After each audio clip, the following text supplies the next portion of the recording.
country. Petitions. Order number 5, papers. Under that particular order, we have the Departmental Committee on the Justice and Legal Affairs.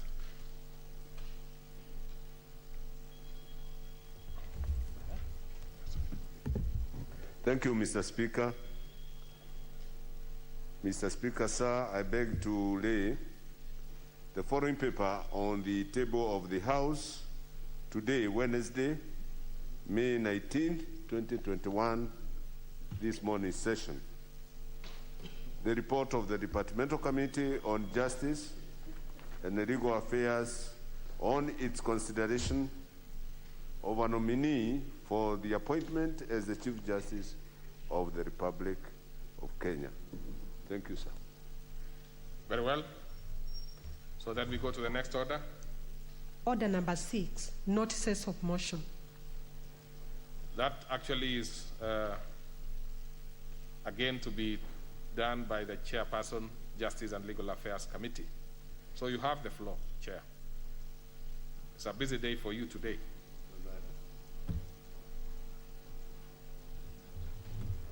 So again,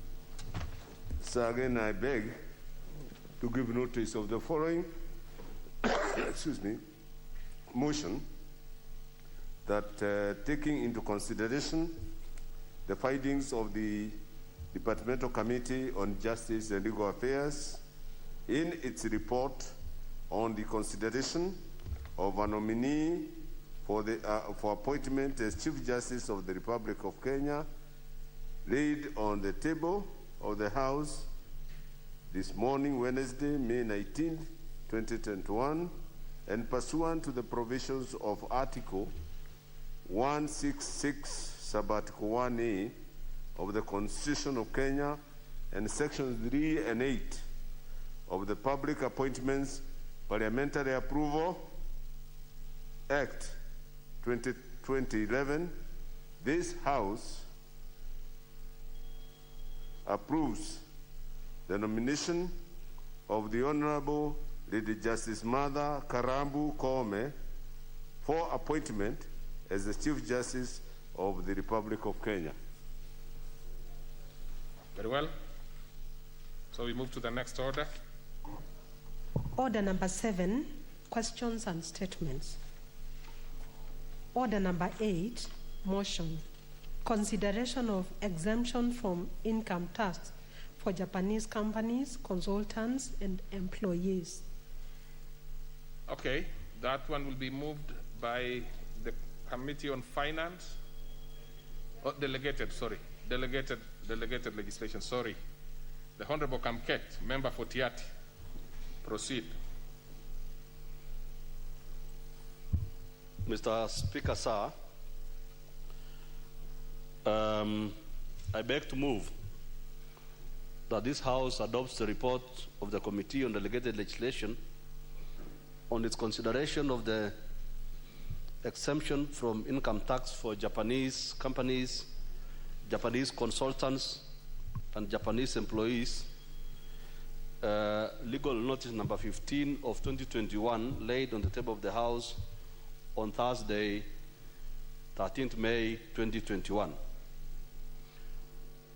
Mr. Speaker, sir, I believe honorable members have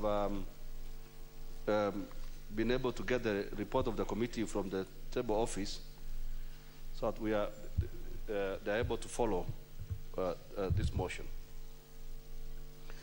The legal basis, Mr. Speaker, for granting an exemption as contained in legal notice number 15 of 2021 is stipulated in section 13(2) of the Income Tax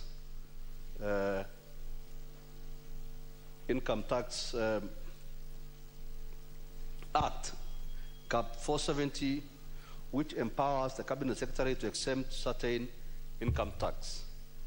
Section 13(2) of the Income Tax Act, Cap 470, empowers the Cabinet Secretary responsible for National Treasury by notice in the Gazette to provide that any income or class of income which accrued in or was derived from Kenya be exempted from tax to the extent specified in such a notice, and that any exemption shall cease to have effect either generally or to the extent specified in the notice. Furthermore, where the Cabinet Secretary issues such a notice, Mr. Speaker, it has to be laid before the National Assembly without unreasonable delay.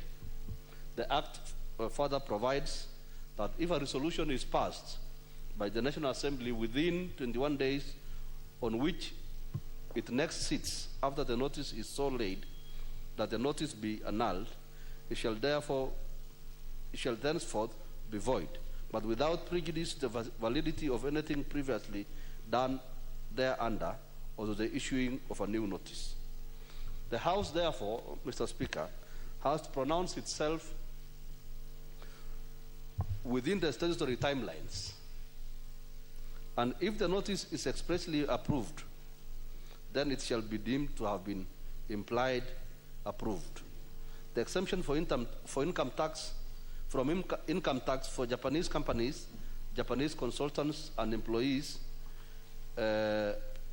seeking to exempt those Japanese companies, consultants and employees was published on 26th January 2021 and submitted to the Clerk of Parliament and laid before the House and given to the committee on 21st March 2021 in accordance with the Statutory Instruments Act.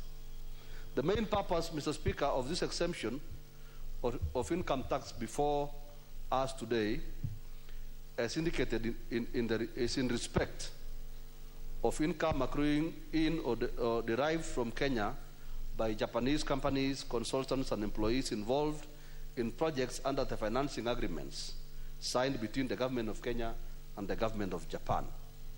The policy and requirement of the government of Japan is to have Japanese companies, consultants and employees involved in the implementation of any project financed by the government of Japan exempted from tax. This is not limited to Kenya only, but is the requirement of the government of Japan for all financing agreements between the government of Japan and any other government. All agreements signed between the Japanese government and the government of Kenya contain this exemption. Mr. Speaker, specific agreements are contained in the schedule which is contained in the report. For example, I'll just give a few examples, Mr. Speaker. The project for the improvement of the power distribution system in and around Nakuru County and Mombasa City County. The project for infrastructure development in Mombasa Special Economic Zone near Dongokundu area. The project for enhancing trade facilitation and border control capacity in East Africa. The project for human resource development, scholarship, health sector policy loan for attainment of universal health coverage. Olkaria 1 unit for geothermal power project, Moya irrigation development project, among others. They are all contained in the schedule. Mr. Speaker, sir, on scrutiny of this instrument, the committee examined the exemption from income tax for the Japanese companies, consultants, and employees in accordance with the Constitution of Kenya, the Interpretation and General Provisions Act, the Income Tax Act, and the Statutory Instruments Act. Pursuant to Section 16 of the Statutory Instruments Act, which requires the committee, where it's practically possible, to confer with the regulation-making authority, the committee held a virtual meeting with the regulation-making authority, that is the Cabinet Secretary for National Treasury and Planning, on 15th of April 2021, where he responded to the committee's concerns. The Cabinet Secretary assured the committee that the overall benefits to be derived from effective and efficient implementation of these projects outweigh the taxes foregone. In addition, the income from the jobs created from the projects and the income derived from the expenditure on the said projects generates revenue that is far much above the tax foregone as a result of the exemption. Honorable Speaker, the members raised some concerns that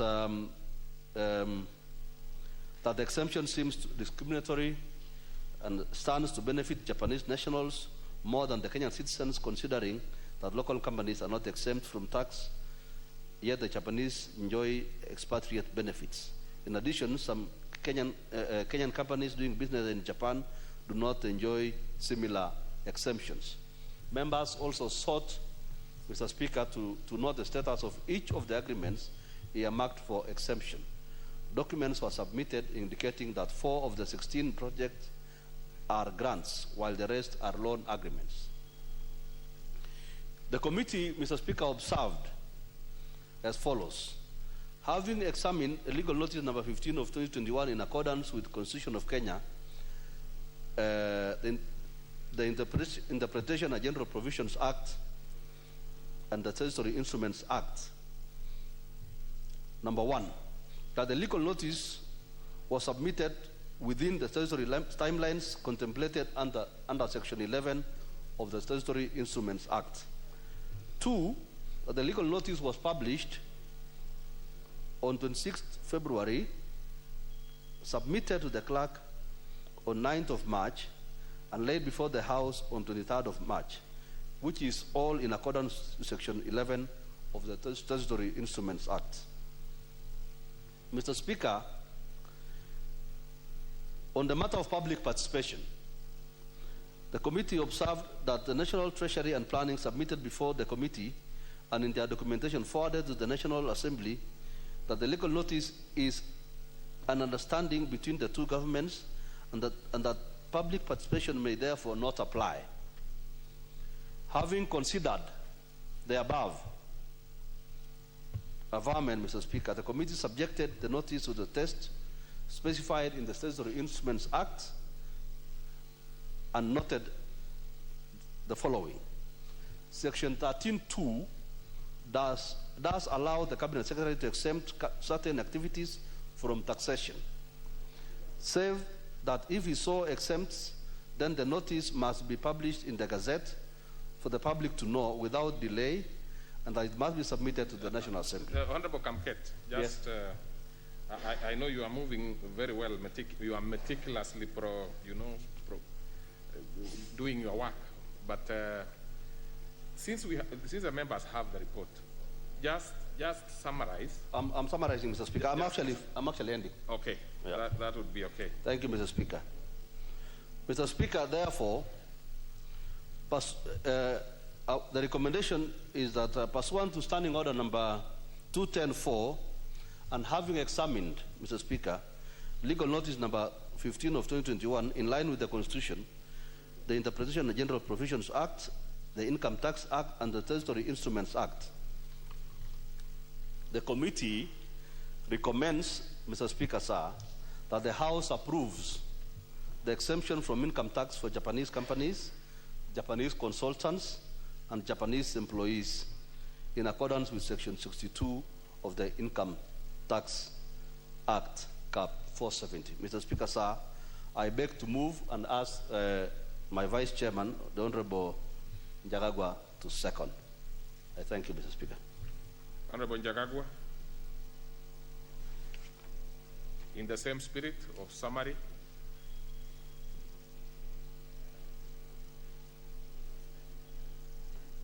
I can't seem to trace your card here. Well, but what seat are you seated?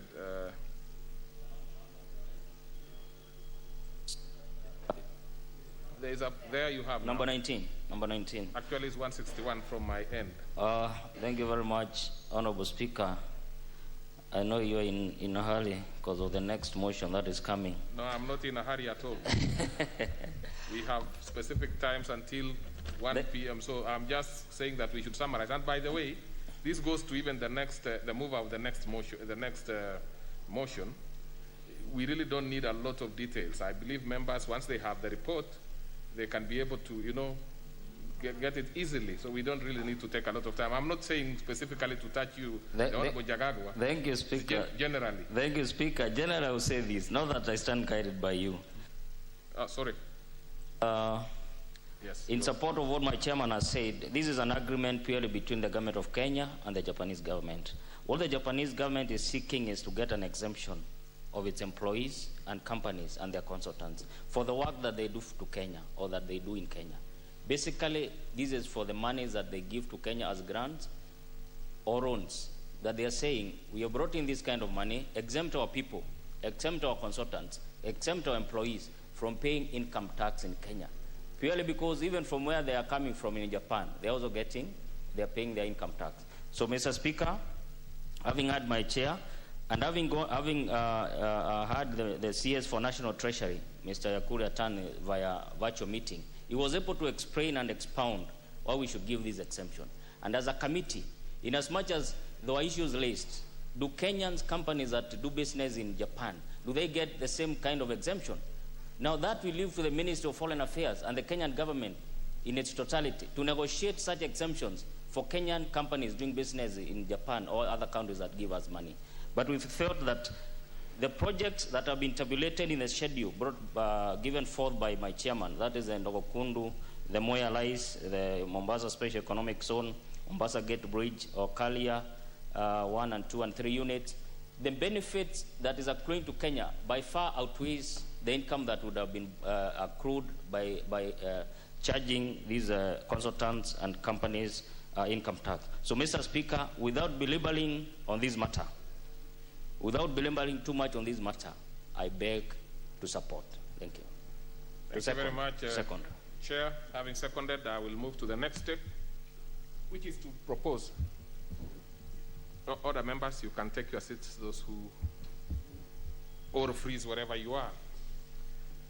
So, honorable members, I propose a question which is that this House adopts the report of the Committee on Delegated Legislations on its consideration of the legal notice number 15 of 2021 on the exemption of income tax for Japanese companies, Japanese consultants, and Japanese employees laid on the table of the House on 13th May 2021, pursuant to provisions of Section 13(2) of the Income Tax Act, approves legal notice number 15 of 2021 on exemption from income tax for Japanese companies and Japanese consultants and Japanese employees.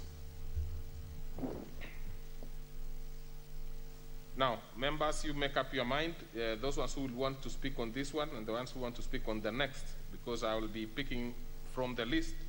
So then, therefore, it might disadvantage you by dropping yourself a little lower. So let's start with the leader of majority party. I believe the ones who will be pressing intervention will be actually requesting this particular one. So they may lose on the other one, but still it is okay. It is also an equally important issue. Yes, thank you, Honorable Speaker. Honorable Speaker, I rise to support this report from the committee on the exemption.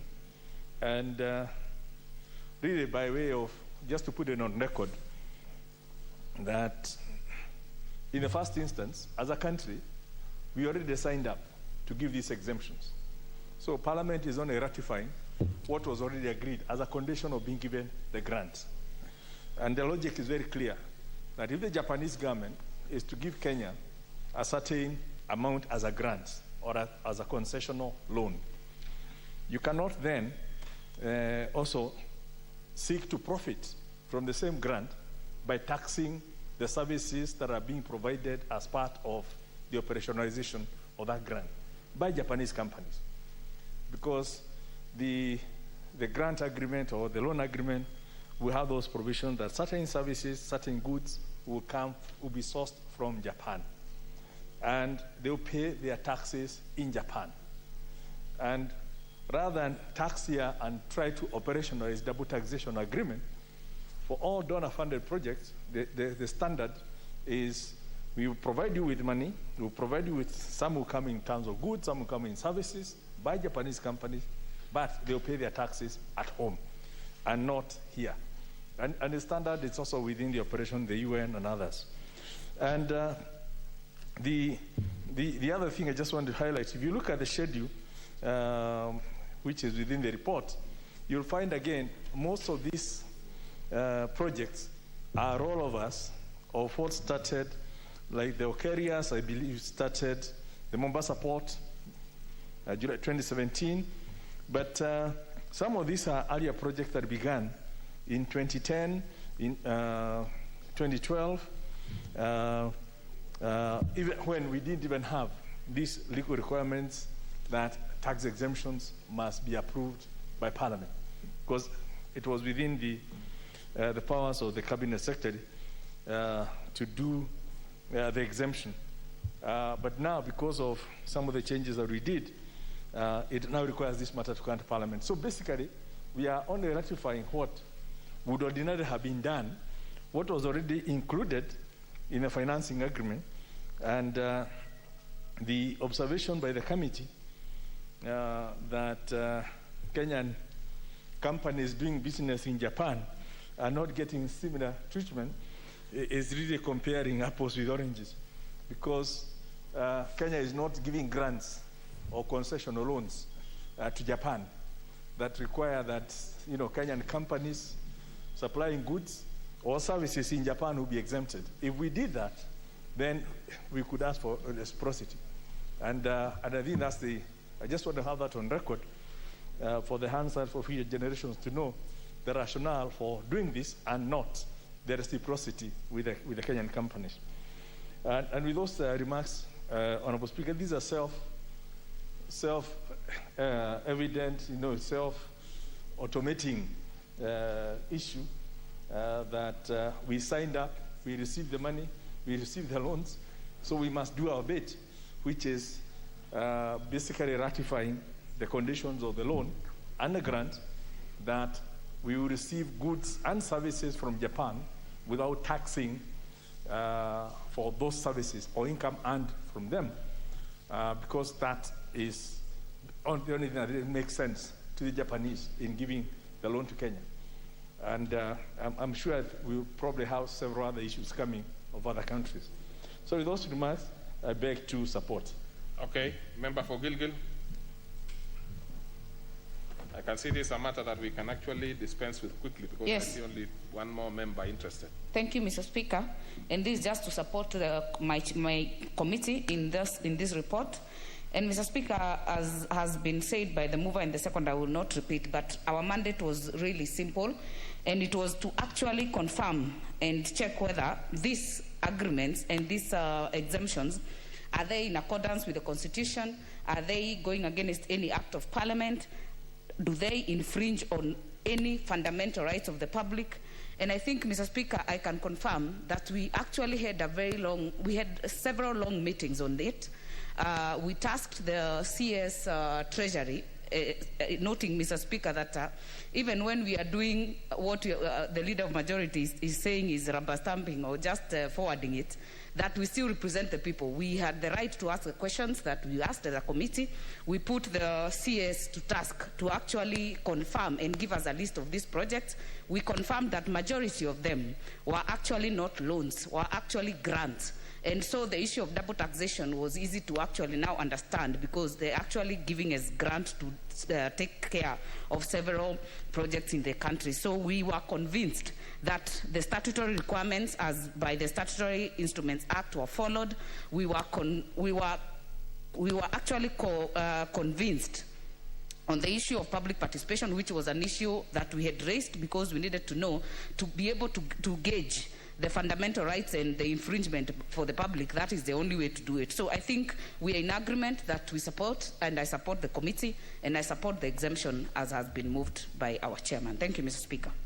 Okay, seeing that there is actually not a major issue here, nobody else is interested. So we give the mover to reply.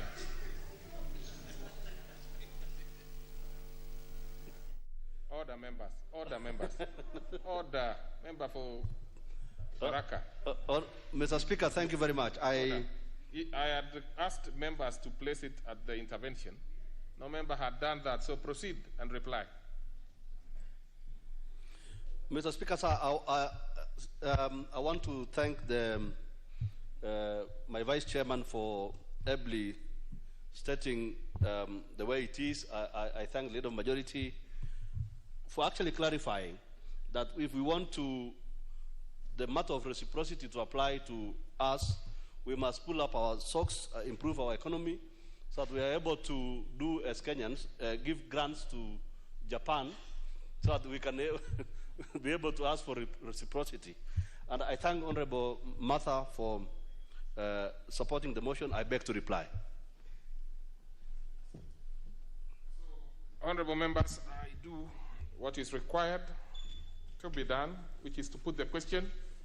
I put the question, which is that this House adopts the report of the Committee on Delegated Legislations on its consideration of the legal notice number 15 of 2021 on the exemption from income tax for Japanese companies, Japanese consultants, and Japanese employees, laid on the table of the House on Thursday, May 13, 2021, pursuant to provisions of Section 13(2) of the Income Tax Act, approved the legal notice number 15 of 2021 on exemption from income tax for Japanese companies and Japanese consultants and the Japanese employees. Will as many as of that opinion say aye? Aye. Many as of a contrary opinion say nay? The ayes have it. Next order. Order number 9, special motion. Consideration of a nominee for appointment as the Chief Justice of the Republic of Kenya. Okay, what is it? I'm surprised, Honorable Kamket, that after your motion has passed, what is out of order with your motion passing? Yes, you have it. Mr. Speaker, I'm rising, Mr. Speaker, I'll need your guidance, Mr. Speaker, on a matter that I think is of national importance. Mr. Speaker, I am concerned about the whereabouts of our Speaker. Mr. Speaker, we have been reading in the media that our Speaker is under some spell somewhere. He's been put in quarantine for about 8 days or 10 days in some place. How safe, Mr. Speaker, is our Speaker? Order. We want to be assured as members of this august House that the Honorable Speaker is safe and is in good health wherever he's being held by those people who would not know who they are. Now, you know, Honorable Kamket, and you have been a speaker yourself, of course, of an entity which is much smaller than this one, and you know for sure that the person who sits on the chair is actually the speaker. Yes. Now, if you're asking about the health of the speaker, well, that is normally, you know, there is that confidentiality. But I can assure you, because the speaker and his deputy interact on many issues, that the speaker is completely safe. Now, if there be a quarantine, which I do not know which quarantine you refer to, it is definitely not a medical quarantine. So, and especially now because there are issues to do with COVID and the rest, it should be clear that the speaker is not under any quarantine whatsoever. Now, the speaker, like every other occasion, has many things that he does and attends to, and he's attending to one of them. He is available, of course, as soon as he's actually available on call, especially from those people who are fairly, you know, I do not want to go beyond there, but he's okay. There is no quarantine whatsoever. So it's nothing that you should. Let's proceed to. Yeah? By the way, did you read the Gazette notice? He's the one who signed it. And he's actually on top of everything. Yeah, anything else that I hear you've read on press and others, I'm not going to get involved because I am not completely briefed on that. The brief that I have is that it's perfectly in order. So let's proceed. Proceed. We are moving the next motion, that is by the chairperson, Jailak. Have you called the order? Yes, you have. So proceed. In the same spirit that anything that is detailed in your report, you really don't need to repeat it. The members can read. You pick those salient areas, then we can be able to dispense with every activity that we have, because we only have today to deal with these matters that were set out by the Speaker. Thank you, sir. Formally, let me set out the motion. Mr. Speaker, I beg to move the motion that taking into consideration the findings of the Departmental Committee on Justice and Legal Affairs in its report on the consideration of a nominee for appointment as the Chief Justice of the Republic of Kenya, laid on the table of the House on Wednesday, May 19th, 2021, and pursuant to the provisions of Article 166, Sub-Article 1A of the Constitution, Sections 3 and 8 of the Public Appointments Parliamentary Approval Act 2011, this House approves the appointment of the Honorable Lady Justice Martha Karambu Koome as the Chief Justice of the Republic of Kenya. Mr. Speaker, the report of my committee is fairly exhaustive. It is self-explanatory. It is online. But I would like to mention at the outset that my committee was able to beat the deadlines that were previously given by the Speaker, 24th of May, by 10 days.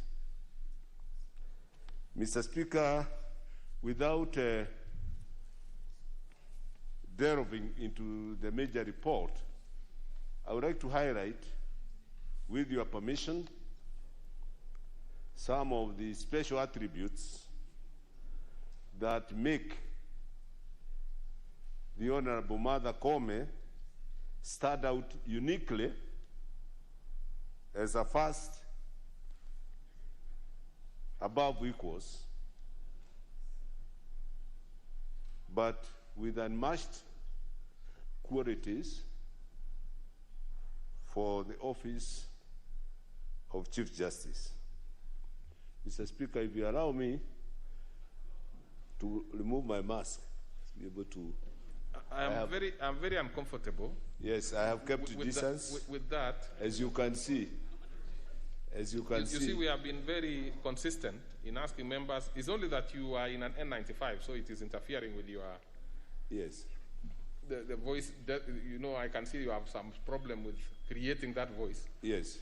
But Mr. Speaker,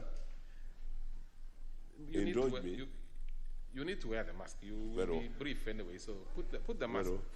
And by the way, the member seated next to you does not have a mask, and I might actually take very, very serious steps against her, because the two of you not in a mask is not good at all. We take your advice. Yes, so proceed. Mr. Speaker, let me highlight some of the attributes that relate. And by the way, we can hear you very well.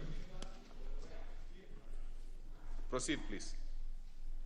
The judge is a wife, mother, and has a solid family background, has very sound educational and professional background, wide experience in family law, children's rights, and human rights,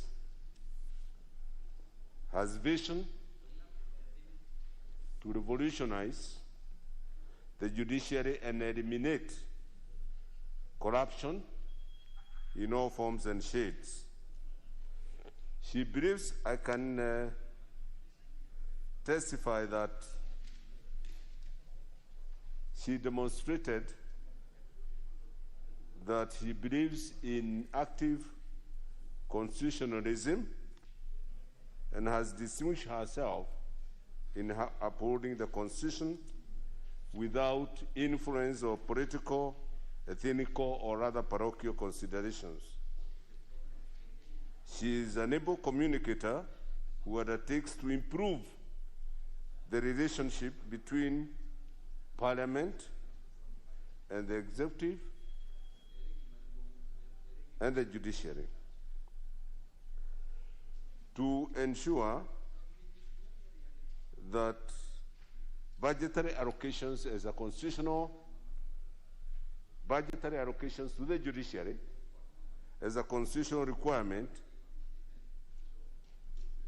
is met so that independence of the judiciary is sustained.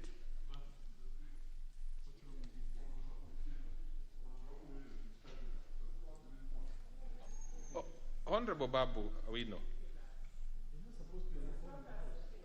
I know you are a first-timer. Something called a phone is not allowed within the chamber because, you know, you are actually out of order, really. You need to apologize for, you know, if, in fact, without even hiding it, you are actually standing up to do that. Honorable Babu, what do you have to say before I take any punitive steps against you? Honorable Babu Ongili. Sorry for that, Mr. Speaker. Okay, if you have, it's not easy to get a sorry from you, so once that happens, let us proceed. Out of respect. Proceed. Thank you, Mr. Speaker. If I may continue. The lady is able to somebody dialogue to solve the stalemate in the appointment of the 41 or so judges. She is able to ensure that the ratio in Wabora case, if you recall, Mr. Speaker, sir, the Wabora case, that the courts should, with a lot of circumspection and sparingly issue orders that may inhibit parliamentary processes and procedures. She would also, she confirms that she rose to unnecessarily create bad blood with the other arms of government. She has a vision to ensure wide access to justice, and this she demonstrated at a previous station in Kitare when she extended judicial services and justice to far-flung areas, Doktown, Londwa, and Okcha. She was able to provide mobile facilities for justice. She created that facility. She is ready to avoid and curtail any activism and experimental, new and untried areas of jurisprudence. Particularly, Mr. Speaker, she is ready, able and willing to breathe life to Article 259 of our Constitution, which the relevant passage is that this Constitution shall be construed, interpreted in a manner that, most important, there are 4 considerations, but the last one is a crucial one, that in a manner that contributes to good governance. And on the same article, she says she is able to ensure that the law will always be speaking.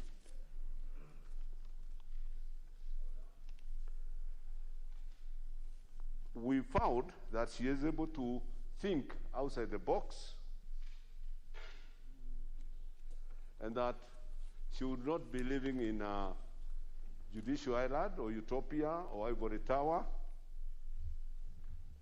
She aspires to do substantial justice other than delving on technical formalities. She will critically think beyond Maraga advisory by invoking the principle that the law serves man and humanity and not the reverse. That the law is not static, must be actualized in a manner that contributes to good order. She will be seeking to retain, to reclaim lost glory for the judiciary in line with the principles enunciated. Those professional colleagues and others that may know, the principles that were for a long time enunciated by the late Justice Chunalao Madan. That is the greatest Chief Justice Kenya has had so far. Then there was another judge, the principles laid by a judge in Uganda, 1966, Sir Udo Udoma,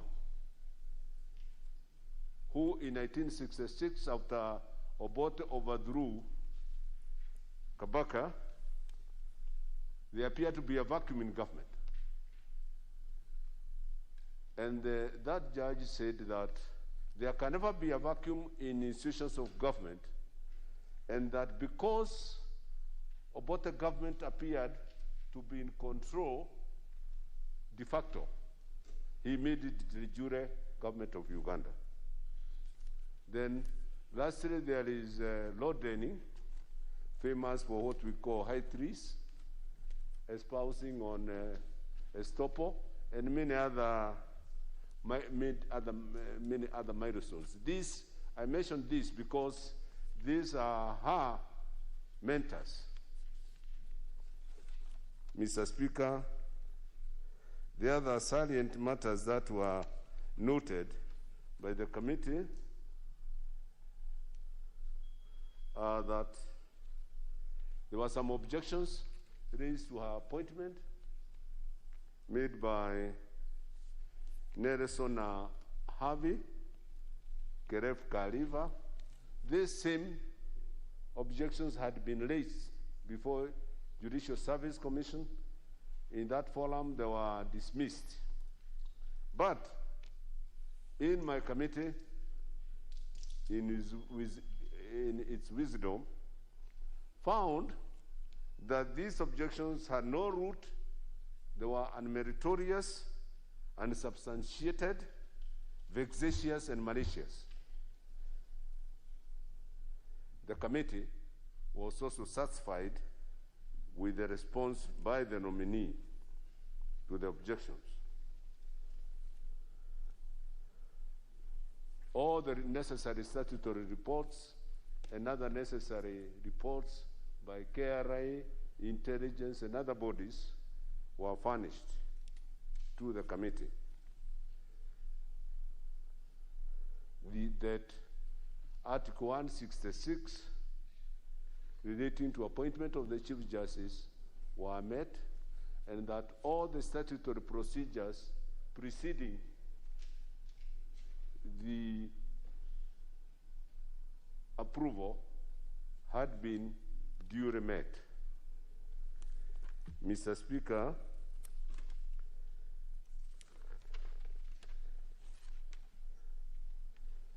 now that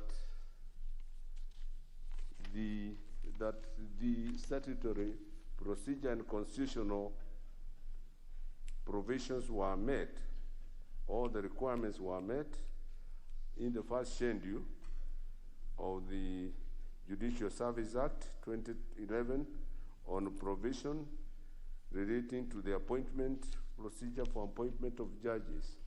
Mr. Speaker, then pursuant to Article 166 of the Constitution of Kenya, the Public Appointments Parliamentary Approval Act 2011, starting under 216, suborder 5F, and 199 of the National Assembly, the committee unanimously recommends that, and by unanimous, Mr. Speaker, I say the committee is constituted by 19 members 15 said, 4 were absent with apologies, and those 15 have appended their signature endorsing the approval of Lady Justice Mother Karabu Koome for appointment by His Excellency the President to become the next Chief Justice of the Republic. Mr. Speaker, sir, lastly, I wish to express gratitude to all members of GLAC for the efficiency, devotion in dealing with this matter and rendering the report professionally and expeditiously. The committee also wish to express gratitude to the Office of the Clerk of the National Assembly and his staff for ensuring that all processes attendant to this nomination were professionally handled and timelines met. In the circumstances, therefore, Mr. Speaker, I beg to move and ask, request that my Vice Chief Justice, I think, CJ. No. Just to Kajwang, TJ Kajwang, I call him, and so on. Let me just advise members. Mr. Speaker, sir, this was not an approved Chief Justice. It did not go through vetting. It's just a nickname.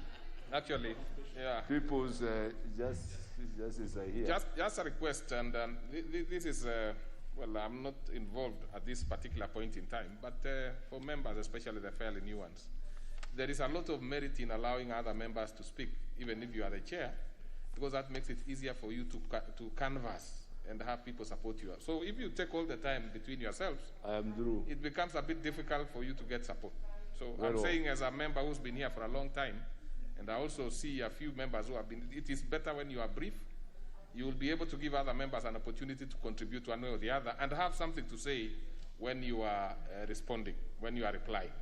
So you have asked that we give the Honorable TJ. Mheshimiwa TJ Kajwang, yes, my Vice Chair. Honorable TJ, let's have you doing this. Mr. Chair, Mr. Speaker, it looks like the member for Kangema has very good words for me. He's praying for me. One of these days, I think he will vet me for the position that he seems to think that I merit. Allow me, Mr. Speaker, first of all, to express my appreciation to the House for nominating me into this committee. I've not had the opportunity since I was nominated. And I also want to thank the committee for expressing confidence that I can join them in the leadership of this committee. I promise nothing but lowliness of heart, humility, and that I will proceed according to the law. So, Speaker, sir, management of committees is like a soccer match. The coach knows who and who to field in the soccer match, and especially if he thinks that the soccer match could end into a post-penalty, there are chances that he will reshuffle people, including goalkeepers. So when you see that I am in the game, probably I am there to shoot now, Mr. Seconder, get back to the Mr. Speaker, those are very relevant to this issue because all these issues are dovetailing around the issues concerning the committee. But I'm a seasoned member of this committee. I rise to second this motion for the approval of the Chief Justice. Mr. Speaker, sir, you should watch the video. Mr. Speaker, I want to get your attention. Mr. Speaker, sir, if I could just get a little attention from the Speaker's office. You should watch the video. Mr. Speaker, sir, I was making a comment. I'm making a very And I think the leader of majority should listen to me also. You should watch the video of how this committee conducted the vetting. It is how it should be done. And as the Deputy Speaker and the Chair of Liaison, I humbly suggest that this video should be clipped and sent to committees so that we have a proper way, a way with decorum, that approval hearings, selection hearings should be done in the Assembly. It is how it should be done, now, the quality of it all. Now, who was the judge in this one? Maybe what you should be suggesting, Honorable TJ, yes. You have actually, excited the House to want to look at the video. Yes. Now, don't say anything more on the video. We definitely will be getting back to the committee on whether we think that they did a good job and therefore spread the gospel to the rest of the committee. I'm sure you'll return a verdict. I can assure you that one, we will want that video, and we will want to see what happened in this committee that even TJ I'm himself... sure you'll return a verdict that this is how things should be done. But, Mr. Speaker, sir, the approval is governed by Section 7 of the Parliamentary Approval Act. And the three issues that we look at is the procedure adopted by the interviewing panels, the constitutional and statutory suitability, and then the last one is a whole gamut called the suitability in terms of experience and competence. The report is replete with specific findings on the procedure that was adopted, the constitutional and statutory competences that the Lady Chief Justice exhibited, and issues on suitability. And you will find that in every of those issues, we have made specific recommendations approving the competence of Lady Chief Justice Martha Koome. But I don't want to spend time on that because that is in the report. I just want to speak to Lady Justice Koome. I'm sure wherever she is, she would be delighted to hear the National Assembly speak to her, because this is the last time she's in our hands doing the vetting and the approval. I would want Chief Justice, when she is in office, to quickly look at Article 254, which is reporting by commissions and independent office. Mr. Speaker, sir, you know that in this article, every end of financial year, the commission, including the judiciary, will report to the Parliament, will submit a report to the President and to Parliament. The President, the people before Chief Justice Martha Koome took a rather condescending attitude to the National Assembly, arguing that they could not come to the jurisdiction of National Assembly to make reports. They would rather send the registrar. We would want to see a Chief Justice who knows, who respects institutions.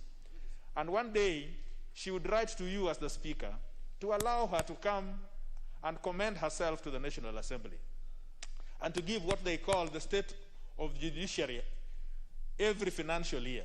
That is what we want.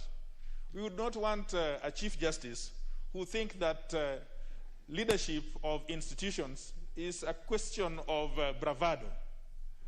These issues were put to her, and she understands the views that have been expressed by the National Assembly.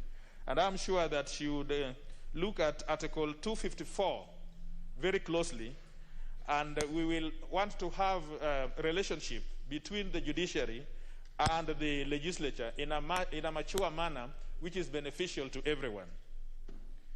The question of independence of judiciary is a bothersome issue, Mr. Speaker. You know, nobody complains nobody undermines the independence of judiciary. Just like the legislature is independent. But if you are not careful, this issue called independence of the judiciary could be a big elephant in the house. We must start talking about it, because we are talking about excesses of the executive. We are talking sometimes about excesses in legislature, but it would seem that this issue about independence of judiciary is an issue that Kenyans need to look at. Otherwise, we can see a situation where we are getting into what is called judicial capture, or what is called judicial activism, all under the aegis of independence of judiciary. Mr. Speaker, sir, I hear sometimes people talk, and recently when there was a decision of the High Court, many people are saying, oh, don't criticize those judges. Don't say things about those judges. Why not? These are people who are exercising authority delegated to them. We as legislators, we are criticized all the time. And it is good. It is the only time that public are able to engage with us. And so, when they make judicial decisions the way they did, I see no reason why Kenyans cannot have learned response and learned engagement with the merits of the decisions that they make. But the Chief Justice, I think, now knows that the question of independence of judiciary, without assaulting on it, but there must be a clear balance, because we live in this country, all of us. You choose to be independent, but you still live in this country. And so, if you want to run a judiciary which goes by legalese rather than the practicals of how we live, then you now know that you are living in a utopia. Mr. Speaker, so I want to talk about gender. I can see my time running, but we are very few, Mr. Speaker. I don't know, maybe we should have more time now that we are few of us. I want to talk about gender. The Chief Justice very well knows that the office of the Chief Justice, as well as the office of the Deputy Chief Justice, are both of one's gender. Now they should know that with that in mind, for the time that they will be in that office, there is another gender that is watching them, how they are going to exercise themselves. Mr. Speaker, sir, a few minutes to talk about gender. Honorable TJ, whether you are going to talk about gender or anything else, you see, Honorable TJ, it's the same argument I had with your chair, that you see yourselves and the committee really went through this issue. So you probably need less time yourselves. Now, I just want you to second. Speaker, sir, you remember there were a few engagements we had with the Speaker. One minute. Yes, TJ. there is the other gender. There is the other gender that is watching. And we would want to be comfortable. For the first time, power is in the hands of two people. We want to see how they are going to exercise this power where both genders are concerned. We are very interested. Mr. Speaker, sir, let me sit down by also talking about ethnicity. I know my senior member for Kisumu East is going to talk about this, but I must speak about it. It is known, and everybody knows. No, I am seconding. You second. I have been in this house long enough to know how to second. If you are a first timer, you should know that I have an opportunity to say everything and anything about the report. Well, within the time allocated. So you second now. I second, Mr. Speaker. Thank you very much, TJ. TJ, now that is... so let's proceed and do what we are supposed to do, which is to propose a question. And I proceed to propose a question, honorable members, which is that taking into consideration the finding of the Departmental Committee on Justice and Legal Affairs in its report on the consideration of the nominee for appointment as Chief Justice of the Republic of Kenya, laid on the table of the House on Wednesday, 19th May 2021, and pursuant to provisions of Article 166(1)(a) of the Constitution and Section 3 and Section 8 of the Public Appointments Parliamentary Approval Act 2011, this House approves the appointment of Honorable Lady Justice Martha Karambu Koome as the Chief Justice of the Republic of Kenya. Subject, of course, to the notice that has been made. No, there is no issue of putting the question. Honorable members will be allowed to speak. What is it, the member for Mbere North?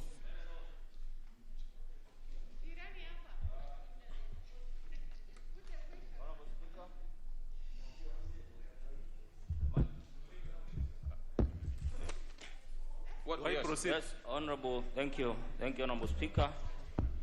With your kind permission, Speaker, I beg to give notice of the following motion.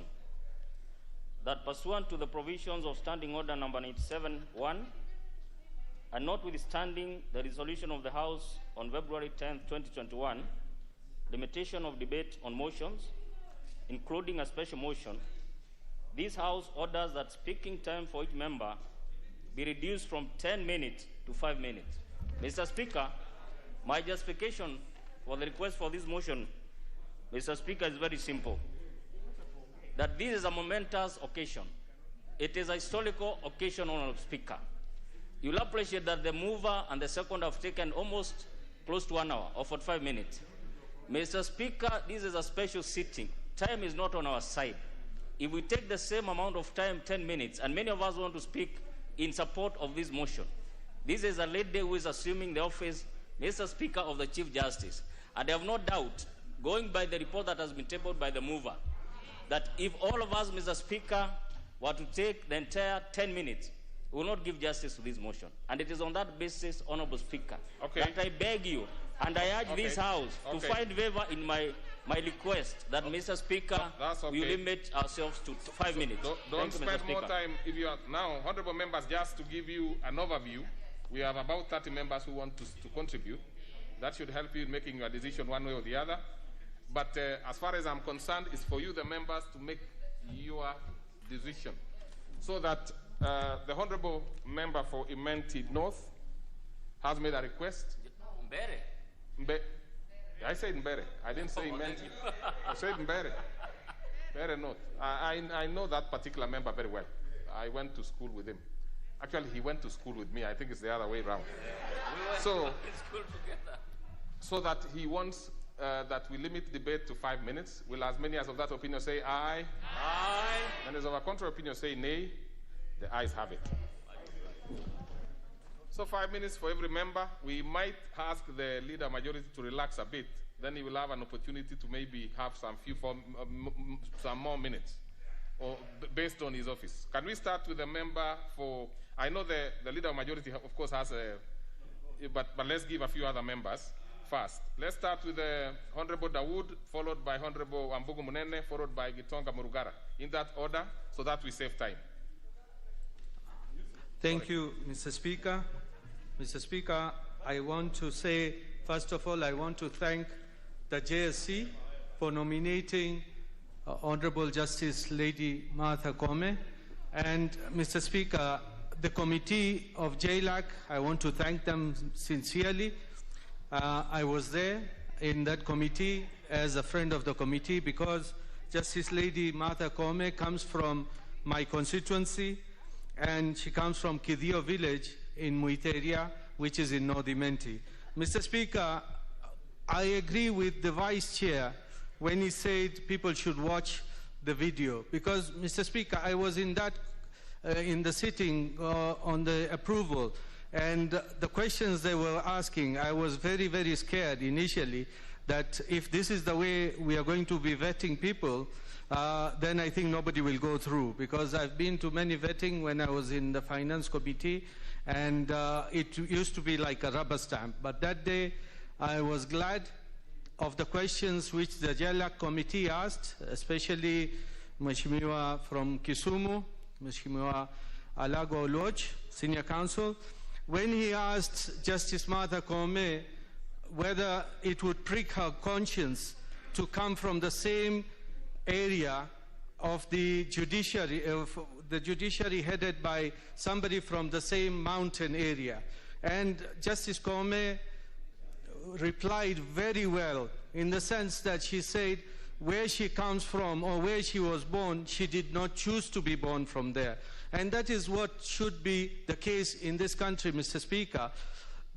Like for myself, I come from Nordimenti, and nobody would expect me to be a member of Nordimenti, but that is the way we need to change our country. That is what we need to change our mindset, Mr. Speaker.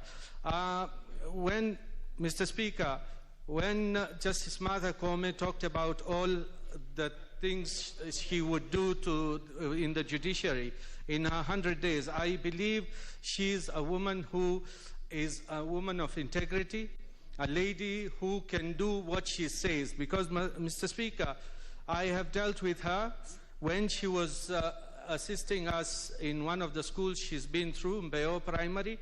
And, Mr. Speaker, she's a very good mentor. Let me tell, she gives her time and energy because she mentored the children of Mbeo Primary. And, Mr. Speaker, when we as a country are grappling with the two-thirds gender principle, and now we are getting the two-thirds gender principle in the third arm of government, I think that should be the best thing which can happen to this country, because that goes to show that we are serious with the gender principle.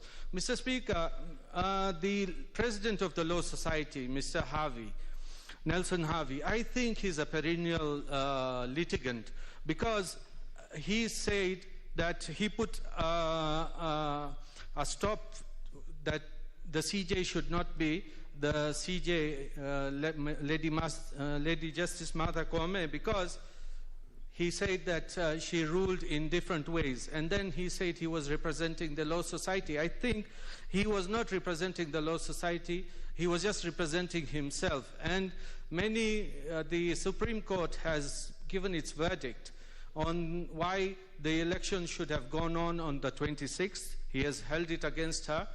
He held the IRAD supplies against the National Cereals Board. He held that decision against her, and I think it was all proven that through the Supreme Court that there was a mistake on Nelson Harvey's case. So, Mr. Speaker, when we are talking about Lady Justice Koome, she has said that she is willing to work with the other arms of government, not to work at the exclusion. The judiciary is one part of the government, and she is ready to talk to the other arms of government so that we can have the judges who have not been sworn in, who have got no integrity issues, that they will be sworn in once she speaks to His Excellency the President. And I think once we have got that, then we should, on the question of the elections, Mr. Speaker, Lady Justice said, yes, there will be elections, as everybody knows, that in August 2022 we'll have elections. So at that time, the matter of the mountain will not be there, because it will be anybody who gives himself or herself to be chosen as the head of the executive. Whoever wins will be the head of executive, and it doesn't have to be that it has to be somebody from the mountain or the other place. Mr. Speaker, I want to say that she has even promised that she will sort out the land issues which are a headache in the judiciary. She will sort out the judiciary fund as well, Mr. Speaker, and I think with those, when she does what she's promised to do, we should have a good judiciary which is listening, and she'll come give us a address of the nation, either from the judiciary side. Thank you, Mr. Speaker, and I urge members. Very well, thank you. I will be putting the mic on for members I've mentioned so that we don't waste time. So even before you finish, and you don't press it off. Proceed. Thank you, Mr. Speaker, for giving me this chance to also contribute in support of the nomination and approval by our committee of Justice Martha Koome to be the next Chief Justice. Mr. Speaker, this lady has what it takes. First of all, she has good experience, 33 years of experience, Mr. Speaker, and this experience is both in the bar and also in the bench. She has, before she became a judge, she had practiced law for 15 years, and in the bench, she has been a judge for cumulative 18 years. These are a person who has gone through the rank from the High Court to Court of Appeal, and eventually we hope to the apex of this court. Mr. Speaker, during the interview with the legal committee, Lady Koome exhibited integrity, and also she came out as a person who really supports family, a lot of family values, Mr. Speaker. And in the judiciary, in the bench, we need someone who supports the family, because you all know that the family is the institution which bound the country together. Far from that, apart from our experience, she came out as someone who understands what a Chief Justice should do and should be all about. Someone who leads one arm of government, but at the same time, as she maintained the independence of the judiciary, because she was very clear that given the chance, she will ensure that the judiciary is absolutely independent. And that's what we want. All Kenyans of goodwill want a very independent judiciary. But she also acknowledged that judiciary or judges do not live in a vacuum. In terms of giving services, they are interdependent. That the three arms of government must work together when giving services to the Kenyans. And she assured us that because she has good negotiation and diplomatic skills, if we approve her nomination and she's appointed eventually by the president, she's going to ensure that the judiciary is fully served by, first of all, negotiating on how to have the 41 judges, Mr. Speaker, appointed, so that the judiciary is not cogged down by the many and the numerous cases which are pending before both the Court of Appeal, the High Court, and generally in the whole judiciary. But she also acknowledged that judges and even the magistrates, when making their decision, they make errors. They are not infallible. They make mistakes. But what she said is that even when they make mistakes, appeal, so that instead of criticizing the judges or magistrates unnecessarily, use the mechanism provided by the law. The most important question was, is she a progressive? Is she going to introduce activism in the judiciary? But she was very clear that she's a progressive liberal, and she is going to ensure that all decisions the courts make are guided by the Constitution of Kenya. And that is the most important thing, that whatever decision the courts make in a term, ensure that they are guided by the Constitution of the Republic, of the 2010 Constitution, which should be the case actually. Lastly, Mr. Speaker, we have to appreciate that she will be the first female Chief Justice. Kenya has had a number of about 23. Time is over, so you have supported anyway. So we'll give Honorable Murugara, but Murugara, you'll be next, because I have had some complaints that the ladies have not spoken, so I will interchange. So we will have the Honorable Member for Gilgil coming before you as you prepare. Yeah, Thank you, Mr. Speaker. That's how it can work. And for the indulgence. And Mr. Speaker, from the onset, I want to say that I support this nomination of Justice Martha Koome. It is indeed a historic moment to have one arm of the government in this country being led by a woman. We are proud, Mr. Speaker, and not only led by a woman, also deputized by one, as it is. And I want to assure Honorable TJ Kajoang that we have been watching you in the other arms of government.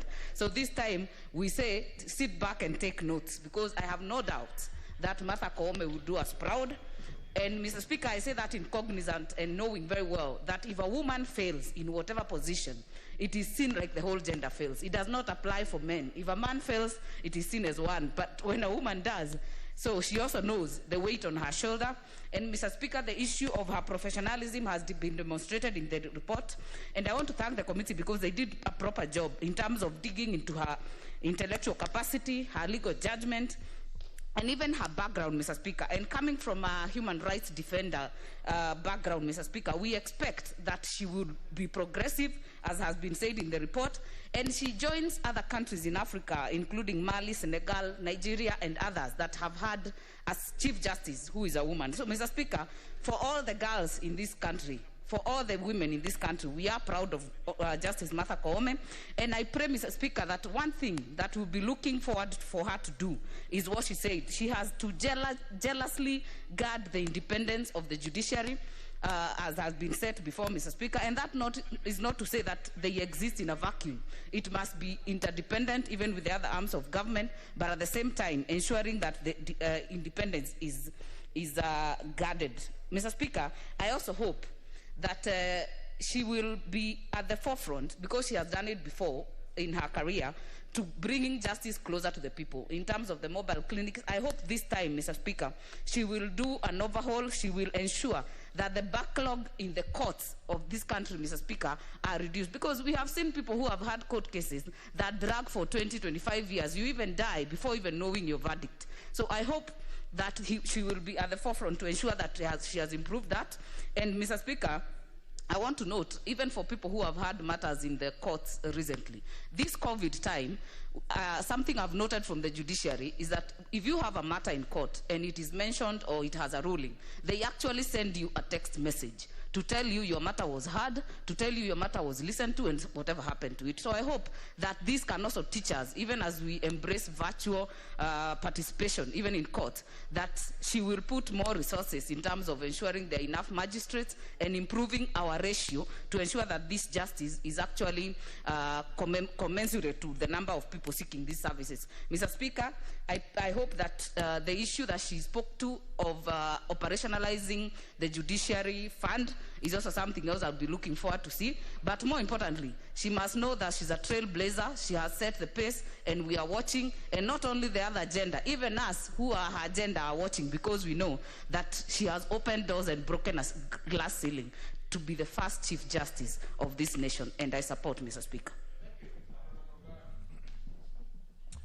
Thank you, Mr. Speaker.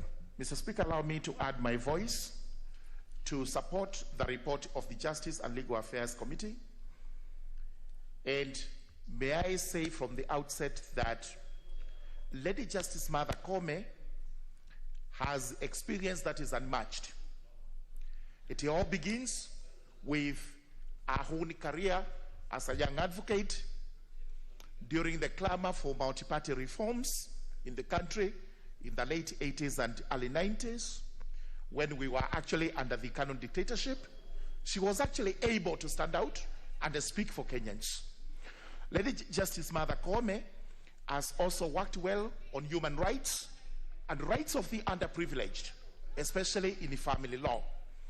That makes her stand out as a person who is actually amiable to the citizens of Kenya. She has worked as a judge of the High Court and the Court of Appeal, and she has rendered exemplary service. This is a plus for her. However, as it appears we are going to approve her and she's going to be appointed, it is important I point out to the incoming Chief Justice that first and foremost, Lady Justice Martha Koome must guard zealously, jealously, and religiously the following, without any reservations. Number one is the independence of the judiciary. No doubt whatsoever. We know for sure in Kenya it is under attack and it must be protected. She must also guard the supremacy of the Constitution, because we have seen several persons trying to claw back on the gains we have made under the 2010 Constitution. And she's going to be ranked, because Kenyans have ranked former Chief Justice Mutunga, they have ranked former Chief Justice Maraga. She is now on the ranking list, and we will be looking upon her to ensure that this Constitution is not mutilated, it is not violated, and it's not raped. It's a Constitution that must be safeguarded. She will also have to guard and protect the rule of law in the country, the dignity of the courts, because we have seen court orders being disobeyed left, right, and center. Sincerely, no country, a democracy that purports to be under the rule of law would ever work with the disobedience of court orders. Lady Justice Martha Koome, Kenyans are watching you. They are saying we must be protected.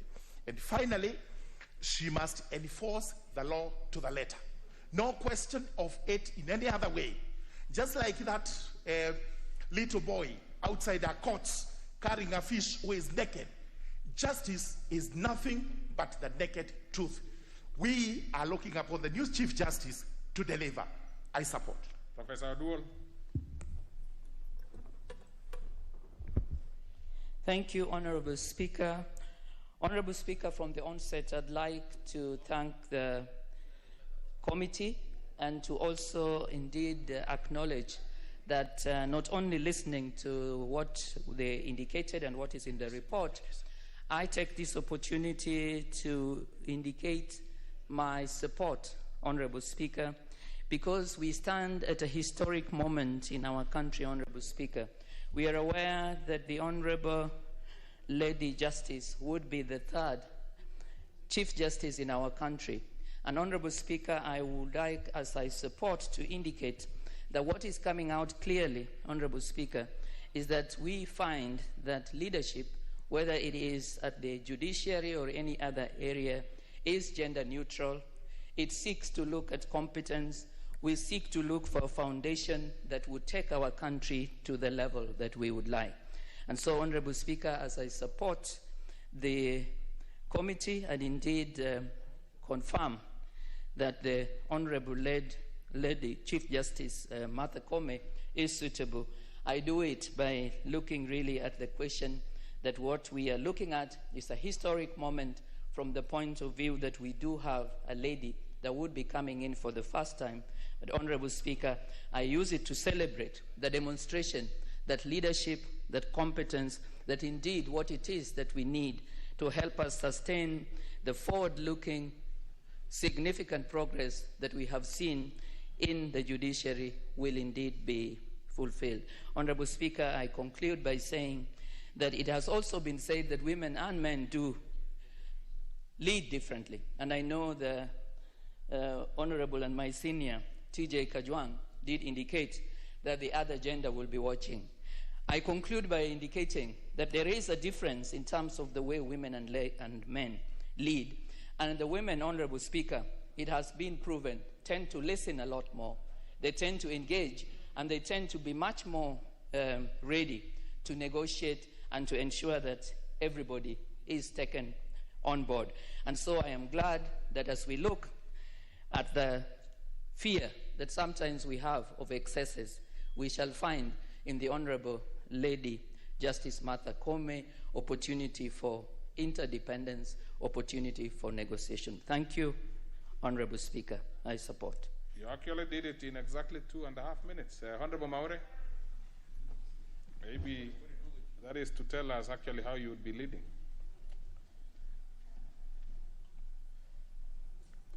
Thank you, Mr. Speaker, for the opportunity to also support the nominee, the Honorable Lady Justice Martha Koome, to be the next Chief Justice of the Republic of Kenya. And as the country is celebrating the breaking of the glass ceiling by a woman, the Meru community as well, we are being taught a lesson that since independence, there is no time the Merus have gone to a ballot box in a general election and actually elected a woman. Now, this will be an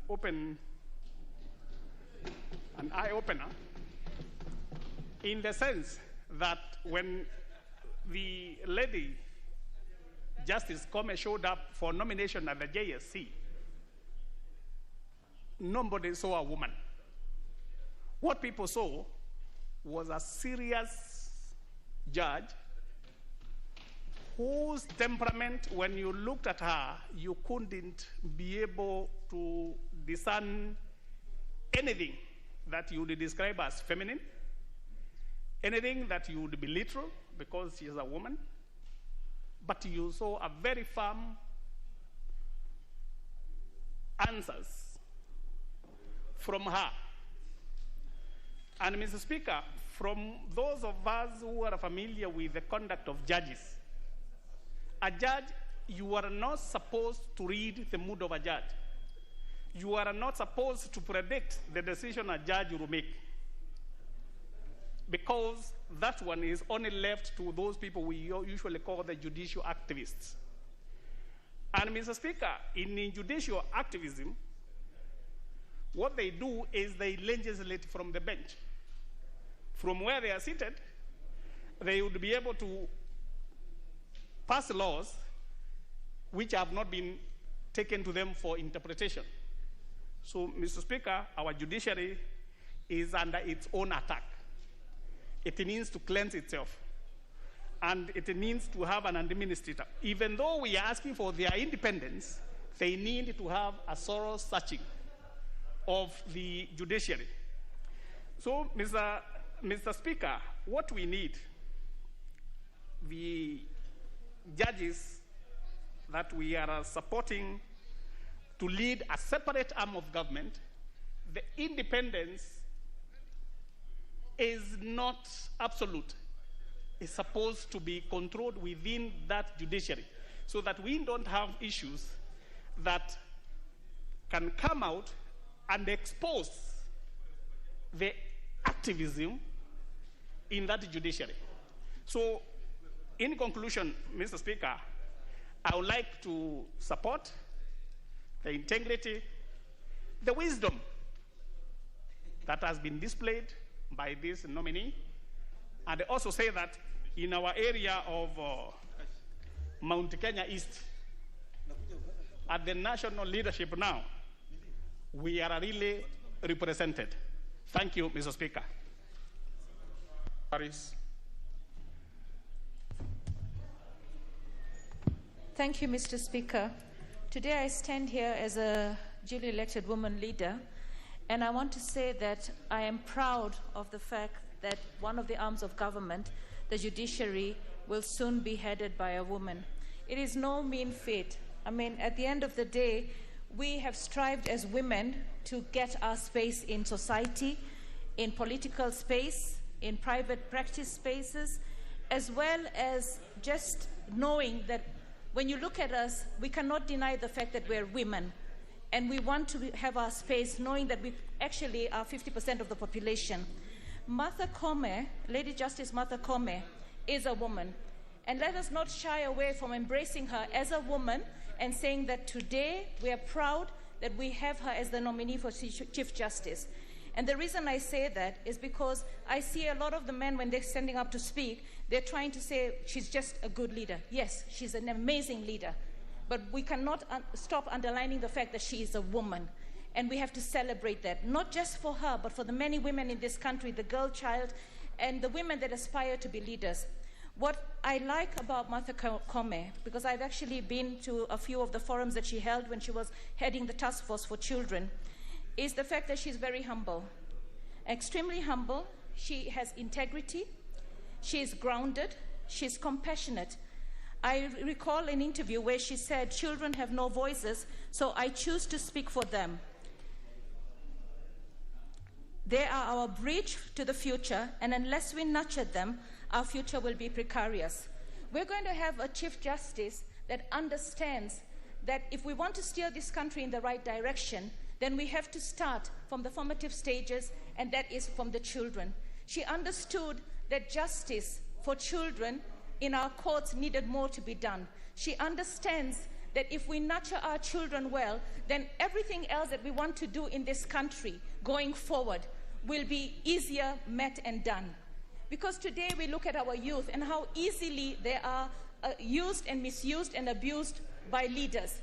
If we want to stop that, then we nurture the child from a young age.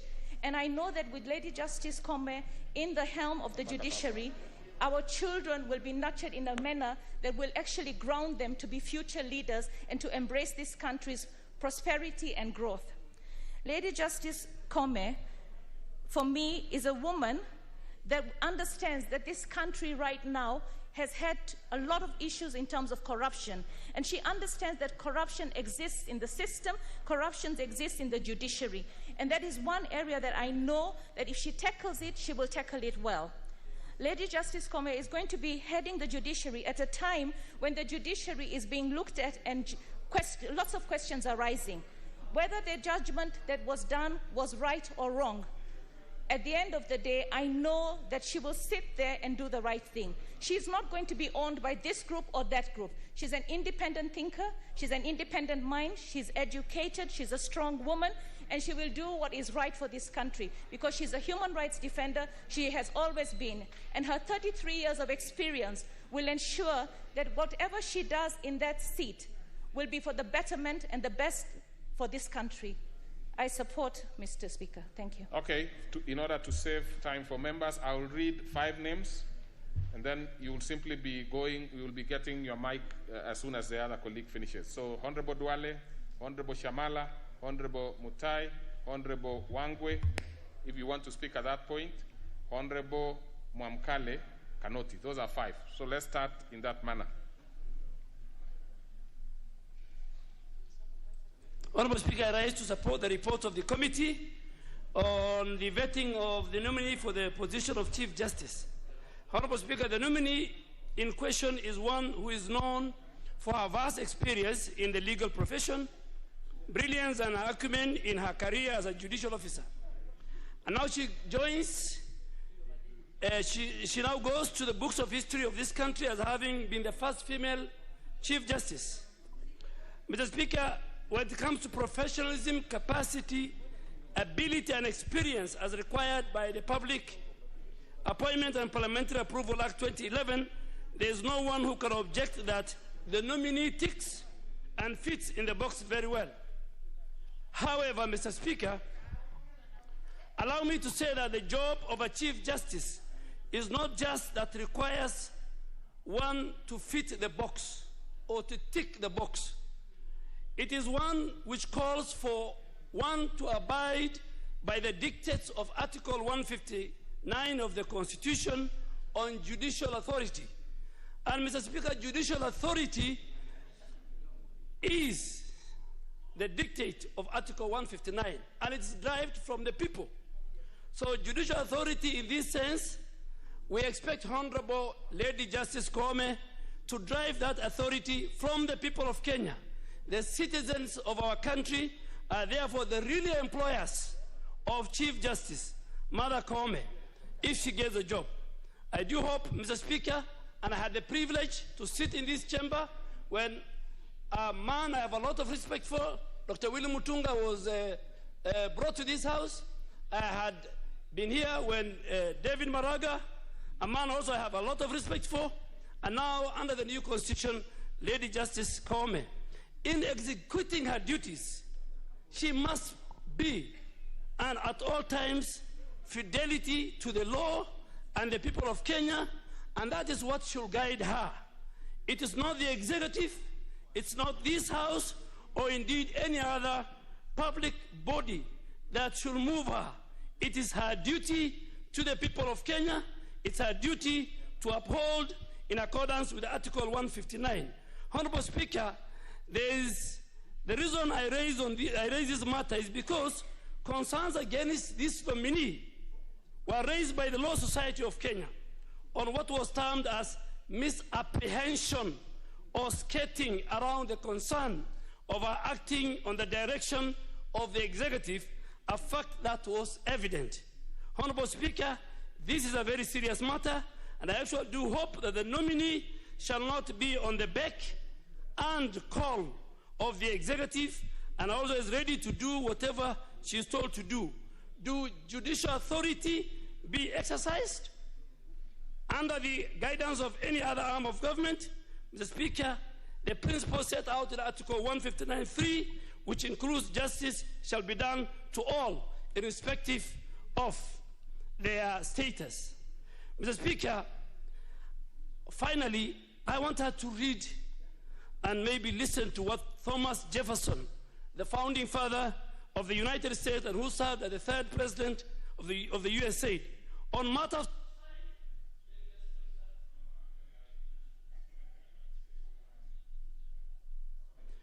Jefferson said, on matters of style, swim with the current.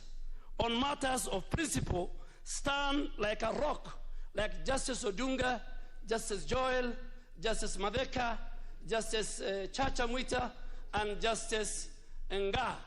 And this House must respect the judiciary.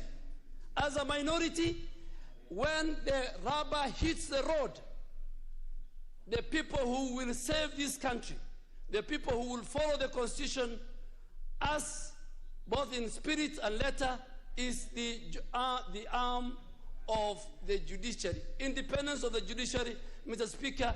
She is not from Meru. She is not from Mount Kenya East. She is the Chief Justice of the Republic of Kenya.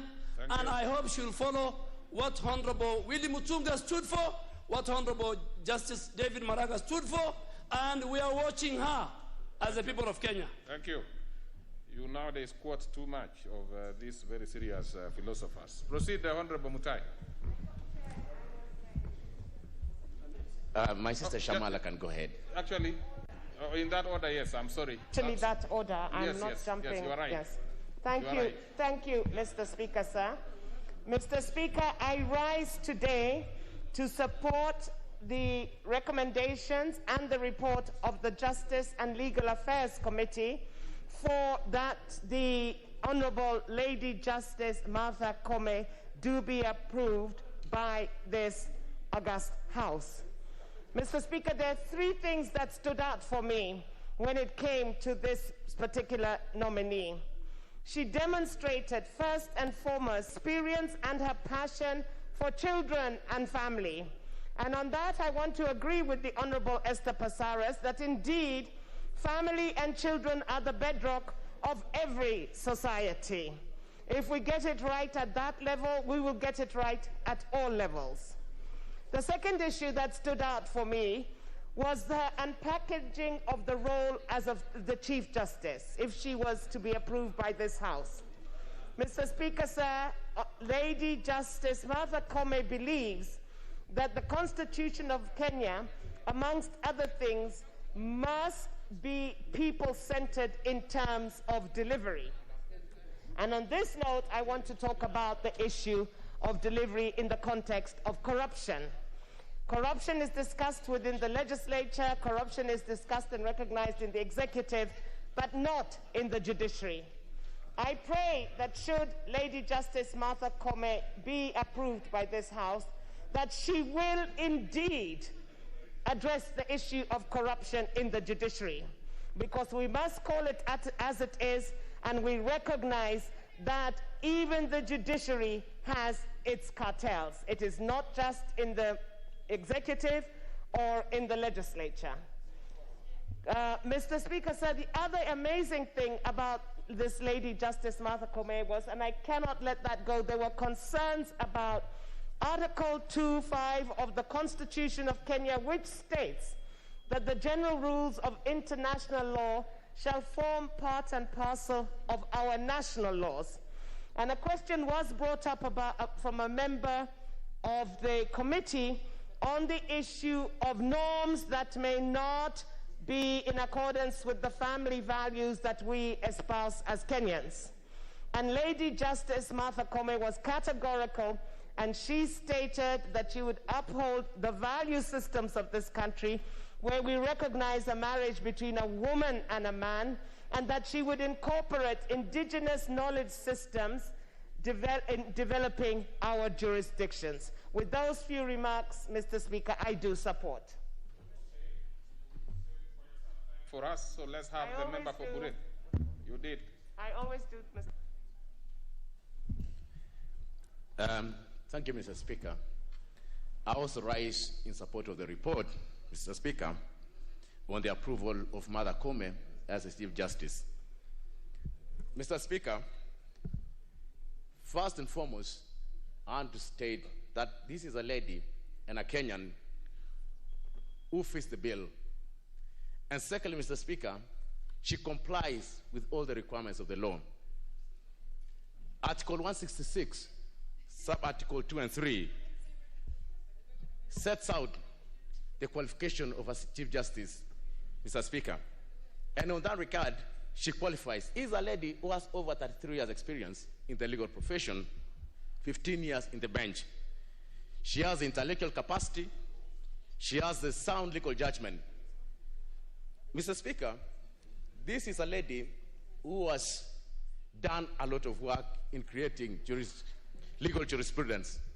And one in mind, Mr. Speaker, which the committee observed, was in one civil appeal case of 309 of 2015, where I served with Justice Nambuye and Sichale. rendered a decision, Mr. Speaker, that created what is the current now vicarious liability on TSC, that TSC cannot run away from their responsibility to create a safe learning environment for our children against defilement or violence. Mr. Speaker, this is a lady who is committed to ensuring that Kenya moves forward and goes on the right direction. I was also touched, Mr. Speaker, on her conduct and demeanor when she was faced with memorandum that were against her. She did not shy away from facing that and setting the record straight, Mr. Speaker. Lastly, Mr. Speaker, I must comment and louder on one issue that stands out. Currently, Mr. Speaker, there is the issue of the BBI decision by the High Court, and there is an appeal. When she appeared before the committee, Mr. Speaker, she was clear in her thought and mind that criticisms against judges has the net effect of lowering the dignity of the court. And that is the reason there are appellate courts in our judicial system.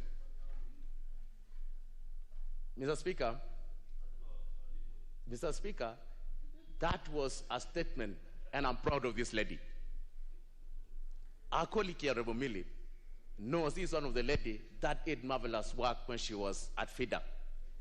At one point, she was the chairperson of FIDA. It's at that time, Mr. Speaker, when us men were jittery when we heard the word FIDA. But she did not do things against this. Instead, she was very fair. And I believe, Mr. Speaker, in Justice Martha Koome, we have a safe pair of hands that will take Kenya to the next level. Thank you. Okay. So, Honorable Mwamkale. Thank you, Mr. Speaker, for according me time to contribute to this. Mr. Speaker, I'm a member of this committee, and I had an opportunity of hearing Lady Justice Koome presenting herself to this committee.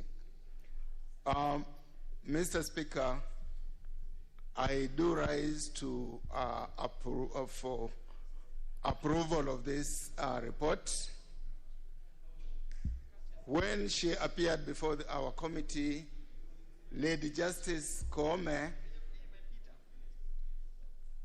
confirmed to the committee that she was going to be guided by the Constitution of Kenya, and she will not take instructions from any other place other than the Constitution of Kenya. Mr. Speaker, it also came out in her vision that she would protect the rights of citizens as enshrined in Chapter 4 of the 2010 Constitution, and she did inform us that she was part and parcel of this chapter.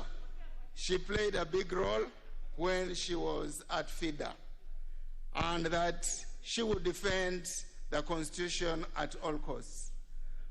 However, Mr. Speaker, it is, as it has been mentioned, when questions were put to her, she confirmed to us and to the Republic that she believes that judges are not saints. She said it clearly that judges are not saints. They sometimes misinterpret the law, and that when law is misinterpreted, it is normally addressed in the appeals. She said she believed that any wrongdoing of a judge can be rectified in an appeal. So, Mr. Speaker, this is a lady who has her vision well cut. Mr. Speaker, by approving the appointment of Lady Justice Koome, we will be taking, as a country, we will be taking the gender principle at the higher level, because it will not only be effected in the National Assembly or wherever else, but at the three arms of government, For once, we will have one arm of the government being led by a lady. And I think as a republic, we will have put our face in the global map as far as gender principle is concerned. So, Mr. Speaker, I do urge the House to approve this lady because even the way she committed herself to relate well, she is going to even unlock the impasse of the 41 judges who have been on the waiting list. Okay, Honorable Emma. And by the way, you seem to be having a problem with your mic, so you might have to come here in front. Oh yes, you are okay now. Thank you, Mr. Speaker, for giving me an opportunity to also add my voice. From the onset, Mr. Speaker, I rise with a lot of pride and honor to support the nomination of a very accomplished lady judge, a woman, a mother, and a woman we are all so proud of.